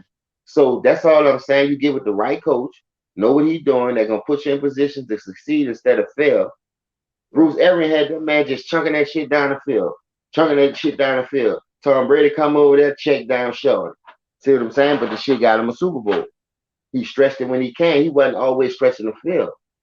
So quarterbacks matter. I like James Winston to a certain extent. I ain't like him at Florida State because I seen they was pushing him. And you could tell once he got that number 1 draft pick, that nigga was shit water. Name a quarterback that go 30 for 30. I thought that was some ESPN special. The nigga threw 30 touchdowns, 30 picks. I never heard no shit like that. And he started the whole season. The whole season. Boy, you'd have thrown 20 interceptions in the first 10 games. Boy, you'd have been sitting down the rest of the year. You would have been on first thing smoking before the season was over in my era. But that goes to show you how much they believe in these young dudes and the talent. They're letting them learn and grow, but you won't hire Kobe on the bench for 2 years. You don't want Star Sky to Pippen. And now era was way much harder. They throwing these niggas to the fire. They threw LeBron to the fire. These niggas couldn't even make the playoffs. So they opened it up. Everybody was making the playoffs, but him. So that goes to show you the talent, the coaching matter, bro. If a coach believe in you, he gonna throw you to the wolves if you got promise. These niggas ain't putting that work in though, bro. So I don't feel sorry for him, Polo. Yeah, But I that's like when. no, Go that's ahead. fact. No, that's fact. I'm piggybacking off of what you say, James, because okay, well, see, with Jameis, I probably got like a different I had a different outlook because Jameis reminded me so much of Vince Young in their stature and the athleticism. And you remember, hey, you already know, James, when Vince Young was that nigga coming out of Texas when he came Yeah, out in the early 2000s or whatever, man. Like Vince Young was that dude, so he reminded me so much of him and stuff, and I wanted him to succeed. And now when you talk about the Rams, man, they got they in position right now, Sean, with just adding Stafford, and then on top of that, they got that elite defense, of course, with Ramsey and them boys. Man, they they could possibly come out of the conference, man. yeah, they ready. And then they just went to the Super Bowl in 18. That's really the same team. So only thing they Right? did was switch out the quarterback and added Deshaun Jackson. Couple of pieces mixed out here and there because you know free agents gonna move. But it's basically the same core. So when you already know your job, it's make it easy for you to just go out there and execute. Sean McVay, a great coach. He's an Yeah, offensive mind. He know how to. McVay don't get no credit, James. He don't get no I don't credit. know No, why that dude remind me of Sean Payton, dog. That nigga could play call. When Sean Payton get out his own way and just won't open that bitch up. Ain't nobody no play caller like Sean Payton. That dude is a dog. And that's what McVay remind me of. When he get out his own way and just say, look, I'm gonna use my disposal, I'm gonna use my weapons. You got Woods, you got the tight end, you got Cooper Cup, now you got DJ. Man, you better open that bitch up. I don't know why you holding back anyway. Should have been open that motherfucker up. Yeah, man. Remember, Matthew Nah, Stafford overthrew DJ that first time or one of them times, and another time he connected. So they could have beat Tampa Bay worse than that. But you got to understand, Tampa Bay was missing JPP, Antonio Brown. They was missing half of their secondary. Them boy was and we always still banged up. and our secondary is hurt. I mean, James. See, a lot of people don't understand this. Dean is got the knee issue going on, and Davis Yeah, got the hamstring lingering, and that's messing with him. But we did get Richard Sherman, and I wanted to ask you about that. Richard Sherman, he with us and everything, but I feel like Richard Sherman should go ahead and play safety at this tail end of his career. What you think about that? all the great corners did it. So I don't know what's taking him so long because he don't have the speed to keep up. But he a good physical corner to be at the line of scrimmage, so he could be that safety that walk down and help up on the run. You could put him in that safety to check the tight ends where it ain't that fast, like a receiver getting in and out those breaks. So that's something Tampa Bay got to think about. Like I say, I seen all the great corners at the end of their career made the transition to go to safety because they couldn't keep up with those young hyenas. So if you want to have a long career and you still got something to give to the game, which I know he do for us IQ wise, hitting wise, coverage wise, you got to put him on the right pieces so he can be effective. He's he the type that'll check a tight end. So I do agree with that. I move his ass down there and play him the safety in the box. He'll be my rover. I'm talking about you check the fullback and the safety. You got all underneath shit. I don't need you running out there with no wide receiver, no slide receiver, trying to keep up with him. He shake your ass and you pull something. Now you ain't no good. Put him in position to be successful. Richard Sherman still got something to give to the game, whether it's experience, to get these young people in the right position. Look, this is what to look for. I'm guiding you while I'm out here. Every time you come off the field, I'm looking. This is what I see. This is what I need y'all to do. I don't like Bruce Arians, dog. That dude not no coach. Everybody Not want even offense, offense, offense. When defense start winning championships, let me know that.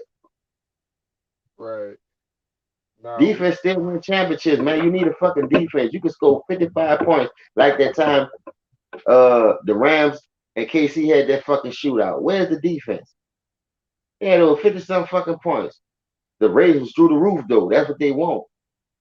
Oh, oh, I'm gonna talk about this right now too, Sean. Listen, speaking of Kansas City, see, Pat Mahomes got too cocky. He came out with that statement talking about he gonna go 20-0. Look at him now, man. He 1-2, and not only that, James, he's uh he's playing the worst right now in under 2 minutes when it comes to that pressure. I've seen it from the eye test, and you can also look at the numbers too. When man under pressure, when it's about like 2 minutes and stuff like that, man, he has performed horribly, man.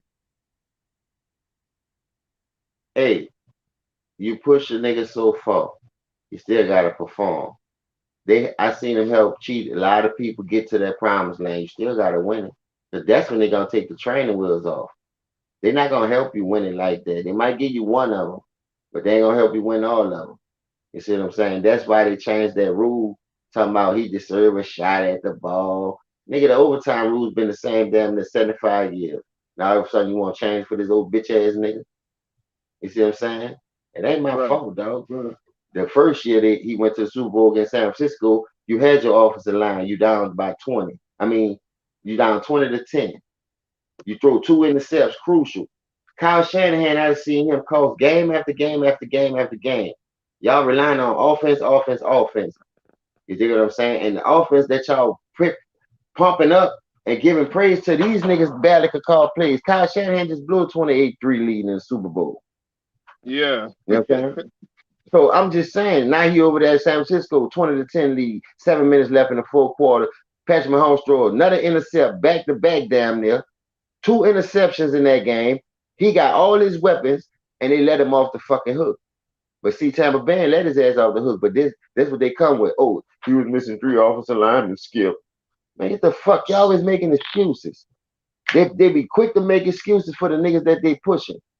They don't never want to criticize these niggas.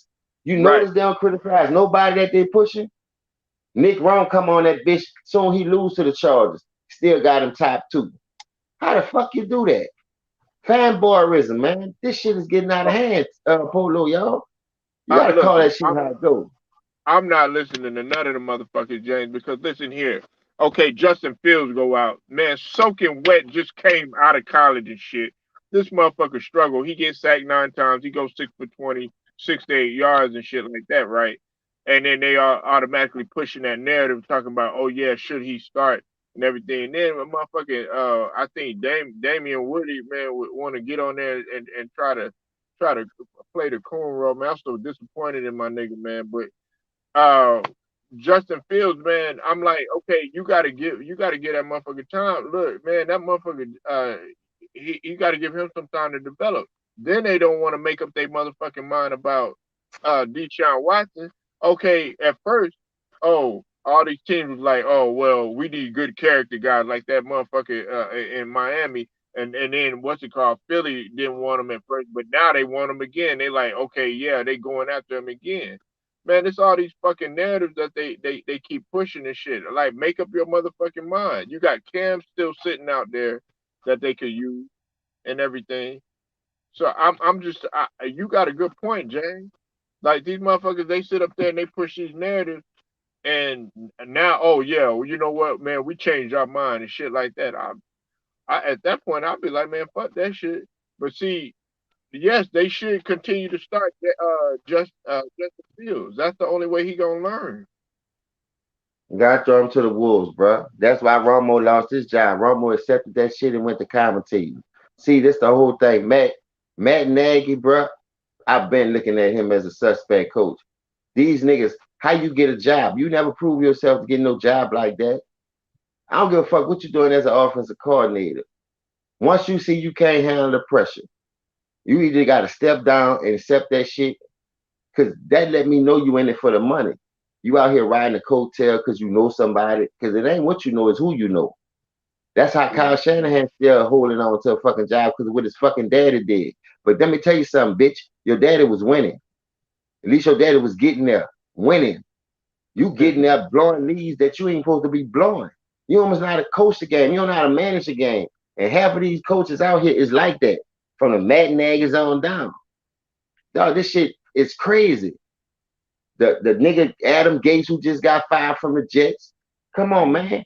Y'all recycling the same old fucking BFI trash can people. And you want a nigga to accept this shit. That's like you putting the recycle out there. How you know you're not going to the store buying that same bottle somebody else had? You know what I mean? You Yeah. recycling this shit, you giving it right back to the community. Everything is a fucking rerun. They recycling water bottles, all kind of shit. And they feeding that shit right back to us. Them people ain't producing nothing new. The people don't want to see nothing new because they already got their agenda set up. This how we want it ran. Anybody come try to go against that, you ain't gonna be in this bitch that long. I hate what they doing, Cam, because Cam still got it. Not to say he is like the 2015 MVP Cam, but he's better than half of these rookies. Zach, look at the dude. You could tell me right now, Cam could go over there. Cam ain't throwing that many picks in the New York Jets uniform. Who else is shitty right now? You done traded Matthew Stafford, Jared Goff, put Cam Newton in that situation with the Lions team. Come on, man. That's all I'm Man, saying. Why the Carson Wentz. brothers out? Man, Carson Wentz has man always getting hurt. And what's it called? They about to be 0-4. Boy, don't Uh, get me the started on Colts. Carson Wentz. I was fussing with a nigga because he was an Eagle fan.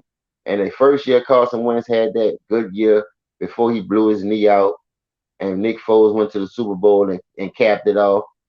That dude ain't never been the same. Carson Wentz come from a Division II school. Now, if you ask me, I ain't never drafting no nigga in the top. Fuck the top, whatever. The first round, I don't know Division Two. Division Two, Division Three, them niggas going in the 6, 7 round. They ain't getting no play in this ride. Now, if that's my last option, and you sticking out like a bunion like your boy feet on, I'm gonna get your sucker.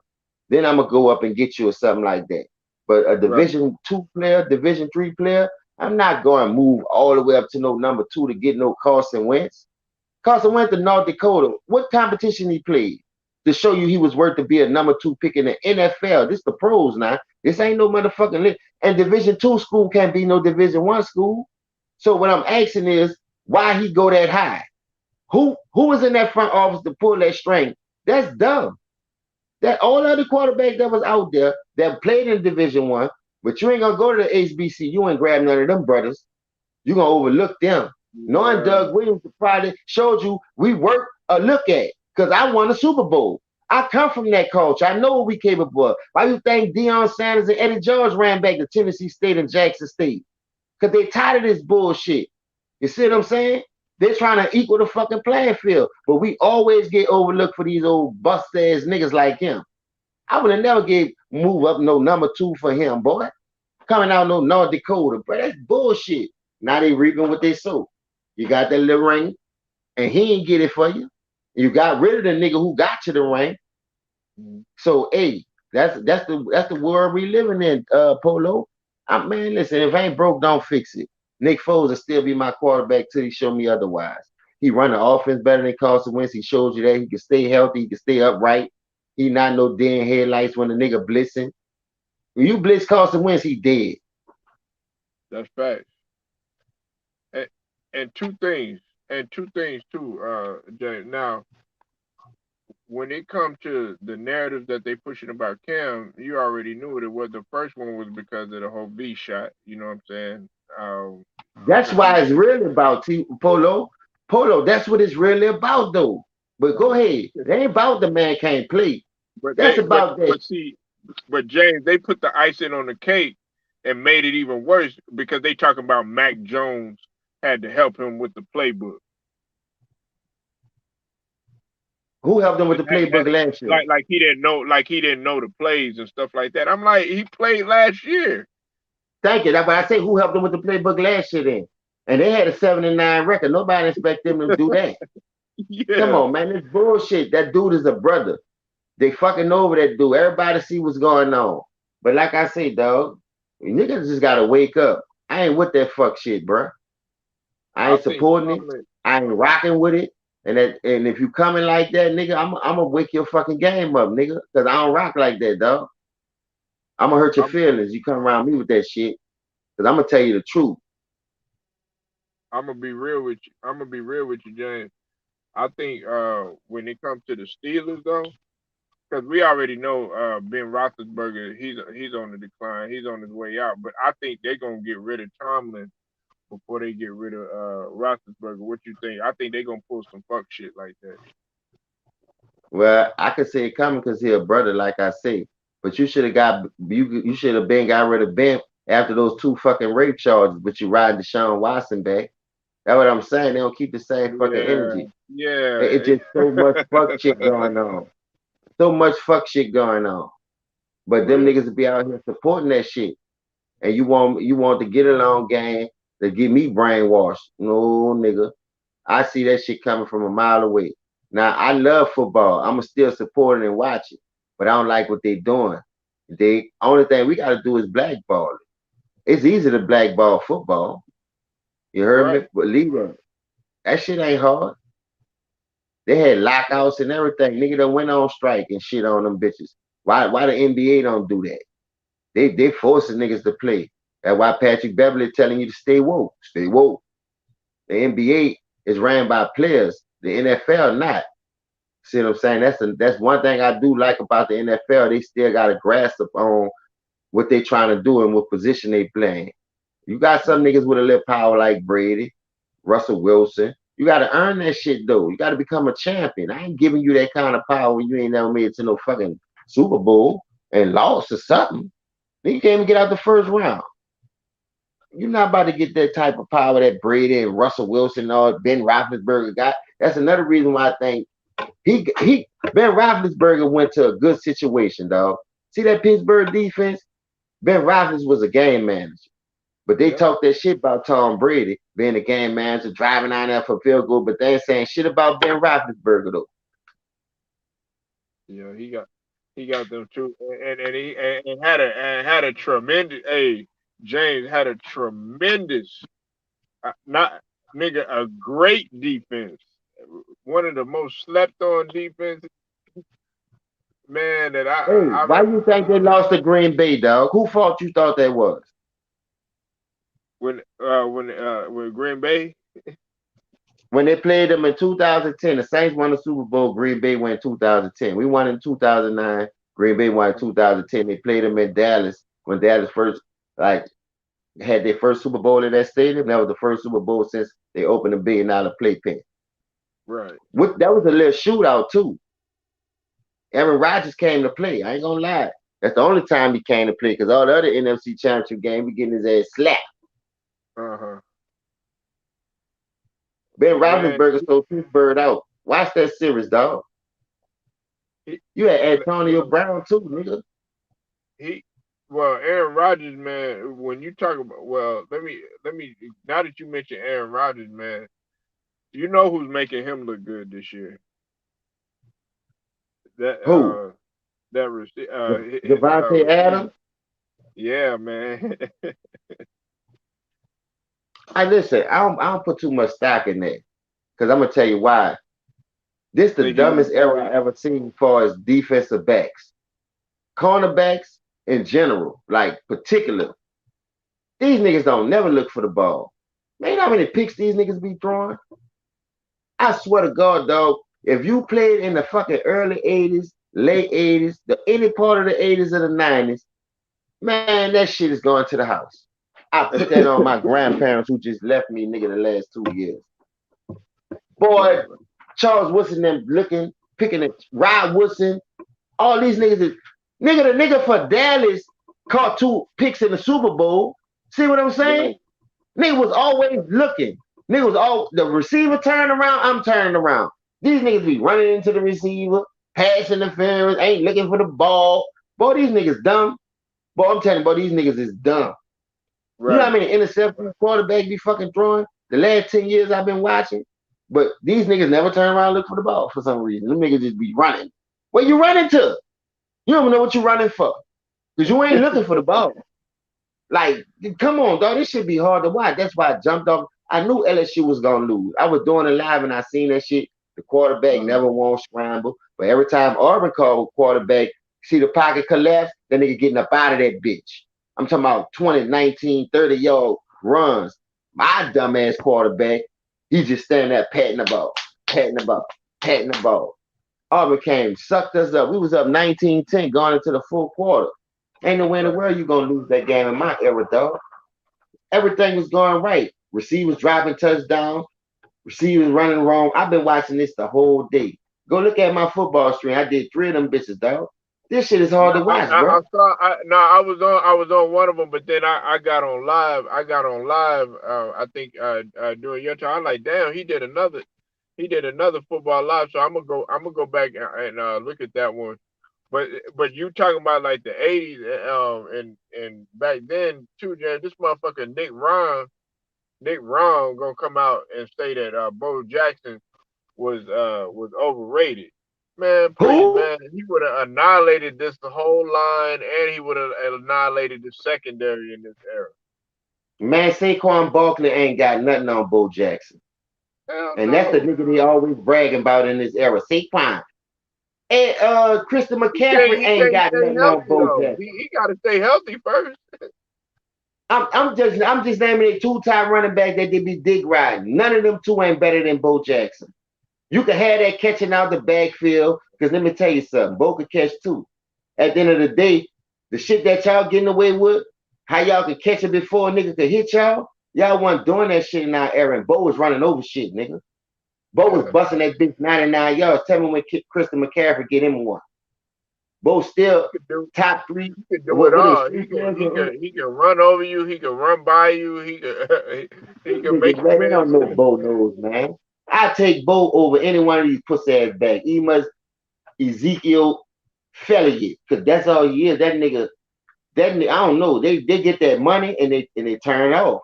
I'm talking about soon they get that bag. And I told them niggas Polo they sell out for that bag. You would think you get that bag, you supposed to go hard. Ezekiel got that 60 million now, came and rushed for 1,000 yards. Fuck him. Yeah, he tried to make a commitment because he lost a little bit of weight. He trying to get back to the old Ezekiel. Man, because that young dude on his ass. That how he on his ass. Pilot quicker, faster, and he can run between the tackles. Yeah, Before you know yeah, it, Zeke gonna be out of there, but you need that's two fact. backs. You need two backs. So I don't want him to trade Zeke. I just want Pollard to put that pressure on his ass. Because when Pollard get in that bitch, it's 5+ yards a while. Zeke is Right. just a pounder. Now he got his lean down. He getting to hit that hole like he used to, but he ain't got that burst no more. The way Tony chopped them steps and get in and out them breaks and get to that next level and shift gears, Zeke ain't got that, man. That's why I fuck with Alvin Kamara. That little dude is a fucking head buster. Yeah, yeah, yeah. Come on, man. Oh, I can't wait to see. It's interesting to see. I want to see how because Le'Veon is on the Ravens. I'm interested to see how they gonna work that in there. Now the Ravens, they doing solid. What's his name has improved, especially like in the late game situation so far. That boy Lamar Oh, you talking Jackson, about the Ravens? Oh, the he Ravens? outplaying Patrick Mahomes boy. You talking about the Ravens? Yeah, the Ravens, man, they own Listen, it. Pat. Now I know they barely got back. They barely got past Detroit and everything, but I felt like he performed better on a bigger stage though. I know it was just one game, but that's something to build on when they beat Kansas City. No, listen. He was on 3 at that time, so he needed that win. Don't get it twisted. But this what I'm gonna say about Lamar Jackson. Your legs only could carry you so far, bro. So you got to learn how to get accurate. You got to learn how to put touch on the ball, precision passing, throw the man open. Don't try to throw the ball where he at. Like even that touchdown in Hollywood against the Chiefs defense, bro. I don't know. You got the Honey Badger, you got Chris Jones. That's solid players in the interior and on the back end. For them to be struggling on defense like that, that's on them two dudes to get these other dudes in position because they know the game like that. Honey Badger got to get the cornerbacks in position. Only thing I see they slipping at really is at the linebacker position. They don't have no leader right there. But Chris Jones, that nigga is a dog in that interior, dog. He just don't go hard every play. Like I say, he got his money, and you can tell the decline. You can see it. Them dudes' defense played good to go to them 2 Super Bowls. Now that everybody got their money, they signed extensions. This a whole different Kansas City defense, dog. Maybe them Right. dudes don't want to fuck their bag up or something. If they get hurt, they feel like they're gonna lose out. But because you know in the NFL, you can get a $5 million contract, Polo, and I'm gonna let you go and tell me what you think. In the NFL, you can get a 5-year contract for Uh-huh. about 60 million. You did guaranteed, but after 5 years, they're giving you 120. Yeah. You could do bad the first 2 years, nigga. They cutting you and eating that money. But if Right. when you go look at the NBA, the Raymond got $100 million and they refuse to cut this nigga, And and knowing see, this nigga ain't bringing nothing to the table. nah, you bring up a good point because I was finna ask you about this shit anyway, Jay. Now you see why Clinton Portis and Joe Horn and them boys did what they did in terms of starting the illegal insurance insurance thing. Because Clinton Portis, man, he facing time because of So they everything. they, they, they indicted them boys on that shit. Yeah, one of the players is finna he's facing life. That's One of crazy. them facing life. Joe Horn is involved too. It was Joe Horn, a couple other players or whatever. But it's like, okay, damn, what they did was wrong. But at the same token, it's like, how can you blame them because like you said, they'll fuck you over in football. Yeah, because the football is a what you could do for me now. Fuck lately. Fuck later. Nigga don't even eat now later. So I need that shit now.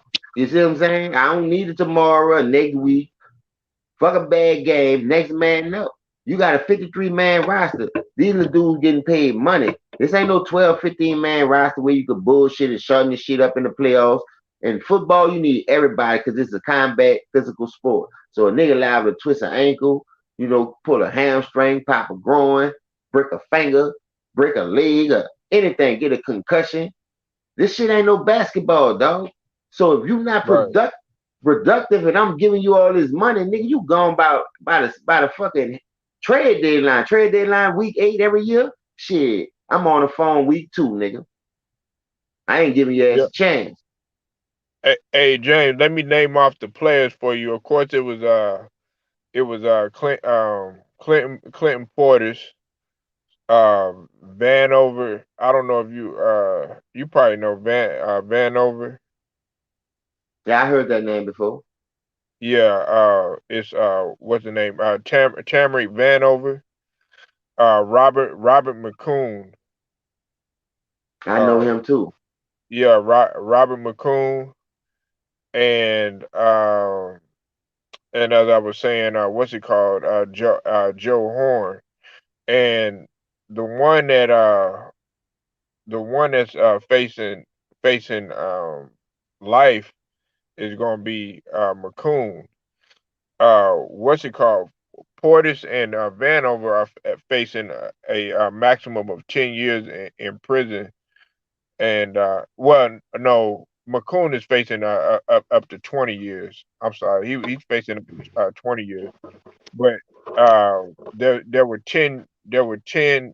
15 players total that pleaded guilty in charges of fraud, and 10 players were charged by federal prosecutors for the healthcare fraud. So Damn. it's a lot of other players, but the one that stood out to me was Joe Horn. Because they they got I him remember they got Joe him Horn and tried. Clint Portis got caught up in some shit. Though I ain't know that shit still was going on. I thought that shit was water under the bridge by now. Yeah, I remember when they came down on them dudes behind that shit. right. But they just pleaded guilty for it. These niggas And, crazy. I well, ain't never seen this. this was on the 8th. This was on the 8th of of last month, but because I reported it, and I had completely had it had slipped my mind, but then I saw Clinton Portis, yeah, and talked about it because you know who got involved, James. It was the Department of Justice, and they don't fuck around.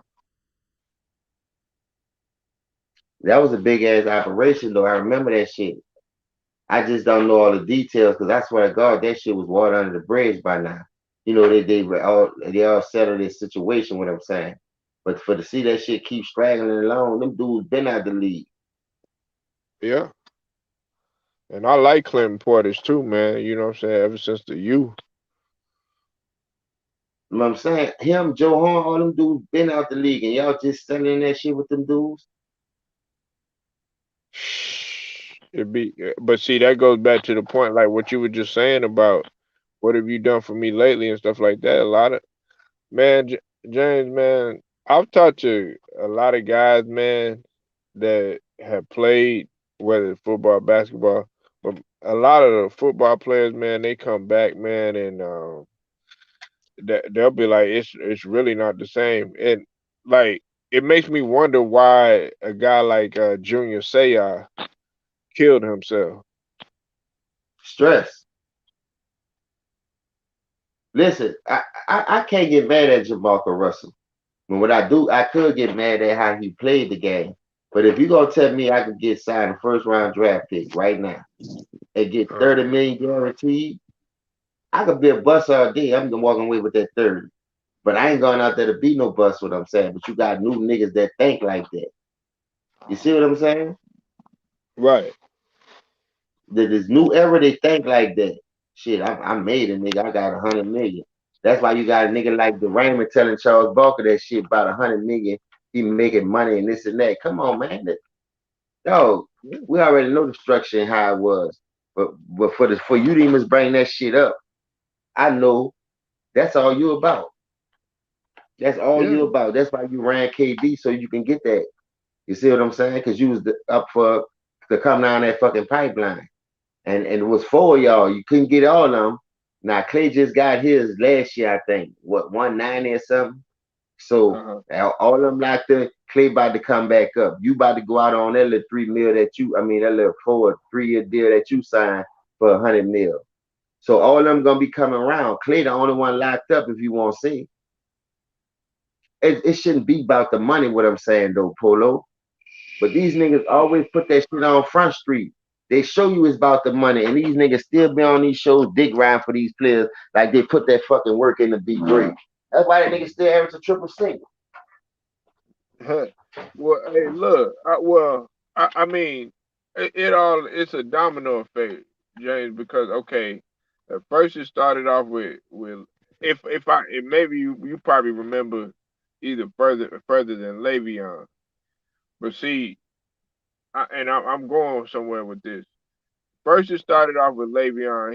He was holding out. You know what I'm saying? A couple other people was holding out. Then, of course, Zeke was holding out. You know, with the whole combo thing and stuff like that. Okay, yes, I understood that to a certain extent because those guys, a running back shelf life is so short, and it's like, okay, well, hell yeah, I want to get paid. So I felt like, okay, guys in the NBA were looking at what the NFL was doing to a certain extent because the contracts and stuff like that is kind of different or whatever.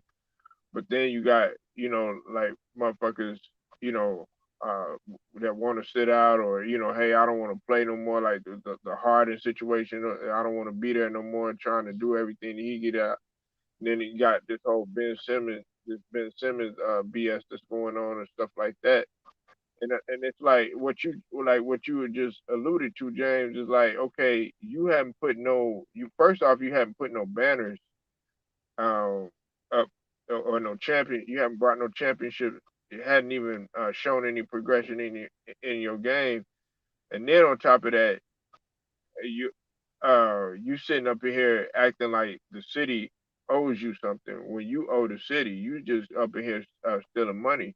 And then on top of that, you had a decision to make of whether or not okay to accept this offer or not, and you accepted the offer, and now you done stole money from. Now you made the organization, work twice as hard and everything when they've invested all this. They put a lot of money, put a lot of stock in you to try to put you in position to make you great and stuff. And so, like when I look at situations like this, hey James, me or you, man, shit, we be blessed. 10-day contracts. There's a lot of guys fighting to get to be in a position that you at right now. You just up in here just like, whatever, whatever. You know what I'm saying? And it pisses me off, man. You know what else made me mad about the NBA? You played 12 man roster the whole season. Like you just fluctuate your whole bench because of injuries or whatever. Before the pandemic hit, for the regular season, you would play up to 12, 13 niggas. Then when the playoff come, you short down to 8. You put all the pressure on Kevin Durant to play the whole game without a break. And you want this man to close the game. But to me, that's bad coaching. You mean to tell me you can't get this man out one break, not two breaks, one break a half, then? Like a 2 minute Bro. rest, you playing for the 8 minutes, dog. Come on, man. It can't be that fucking serious, dog. And you talking about slaving? Psh, well, I'd rather play football. I don't give a fuck how much power y'all giving me. That shit ain't gonna do nothing for me. When you give me a shit water ass coach don't know how to give me a fucking break, his star player, so I can be fresh to be able to close the game. My toe wouldn't have been on the line if I had a break, bitch. Nigga ain't looking at all that though. But man, like I said, they like that fugazi shit. They like that soft bitch ass shit. That's why I stick to football. I rather watch baseball, boy. For real, dog. The 100 October about to start right now. I'm about to put that MLB 21 on and get my season started with the Yeah, White man. Sox. Hey, James, I'm finna, I go out. I can go, man. Shoot, we about to get ready for football in a couple hours. Some more football, man. You gonna be going live again? Yeah, I got the Cowboys game. I got the Cardinals, and I got the Rams. The Saints don't come on out here. I'm on the southwest side. You know, the Saints on the southeast. So we only Okay, gonna get all the right. Yeah, Texans, cause if you and we're going gonna get live, the man, Cowboys. We're gonna get I'm gonna that San pull up. Francisco. I mean, yeah, you gonna see when I go on there. I send you a woo wop on your thing. Okay, I actually been getting them. I actually been getting them. I didn't get the first. I got the first. That's why I pulled up or whatever. But y'all be sure to subscribe to Nola Boy Sports and News, man, and James or whatever, Thank you, man. Polo, for letting me cook with you, dog. Thank you, bro. Nah, man. Hey, hey, you one of the generals, man. So hey, gotta let the homeboy come up in here for the LDBC all day, man. But man, look, man, I thank y'all for pulling up, man. Like this video, share it, subscribe. And what time you going live, James? 12 o'clock. The first game come on for 12. Okay, all right, I'll be there, man. Y'all be sure to go pull I'm up gonna there be on there. I'm on gonna do James. like a little 15-minute pregame, do to Uh-huh. break it down and stuff to see who I think might win and the keys to the game, shit like that. But like Okay. 11:45, 12 o'clock, I'm gonna be on that bitch, ready to roll. All right, 100, man. Hey, man, you All right, thank you, be bro. safe, man. Take care. And everybody else, man, y'all have a good night, man. Until then, man, it's Polo Sports Talking ENT, man. I'll get at y'all tomorrow, man.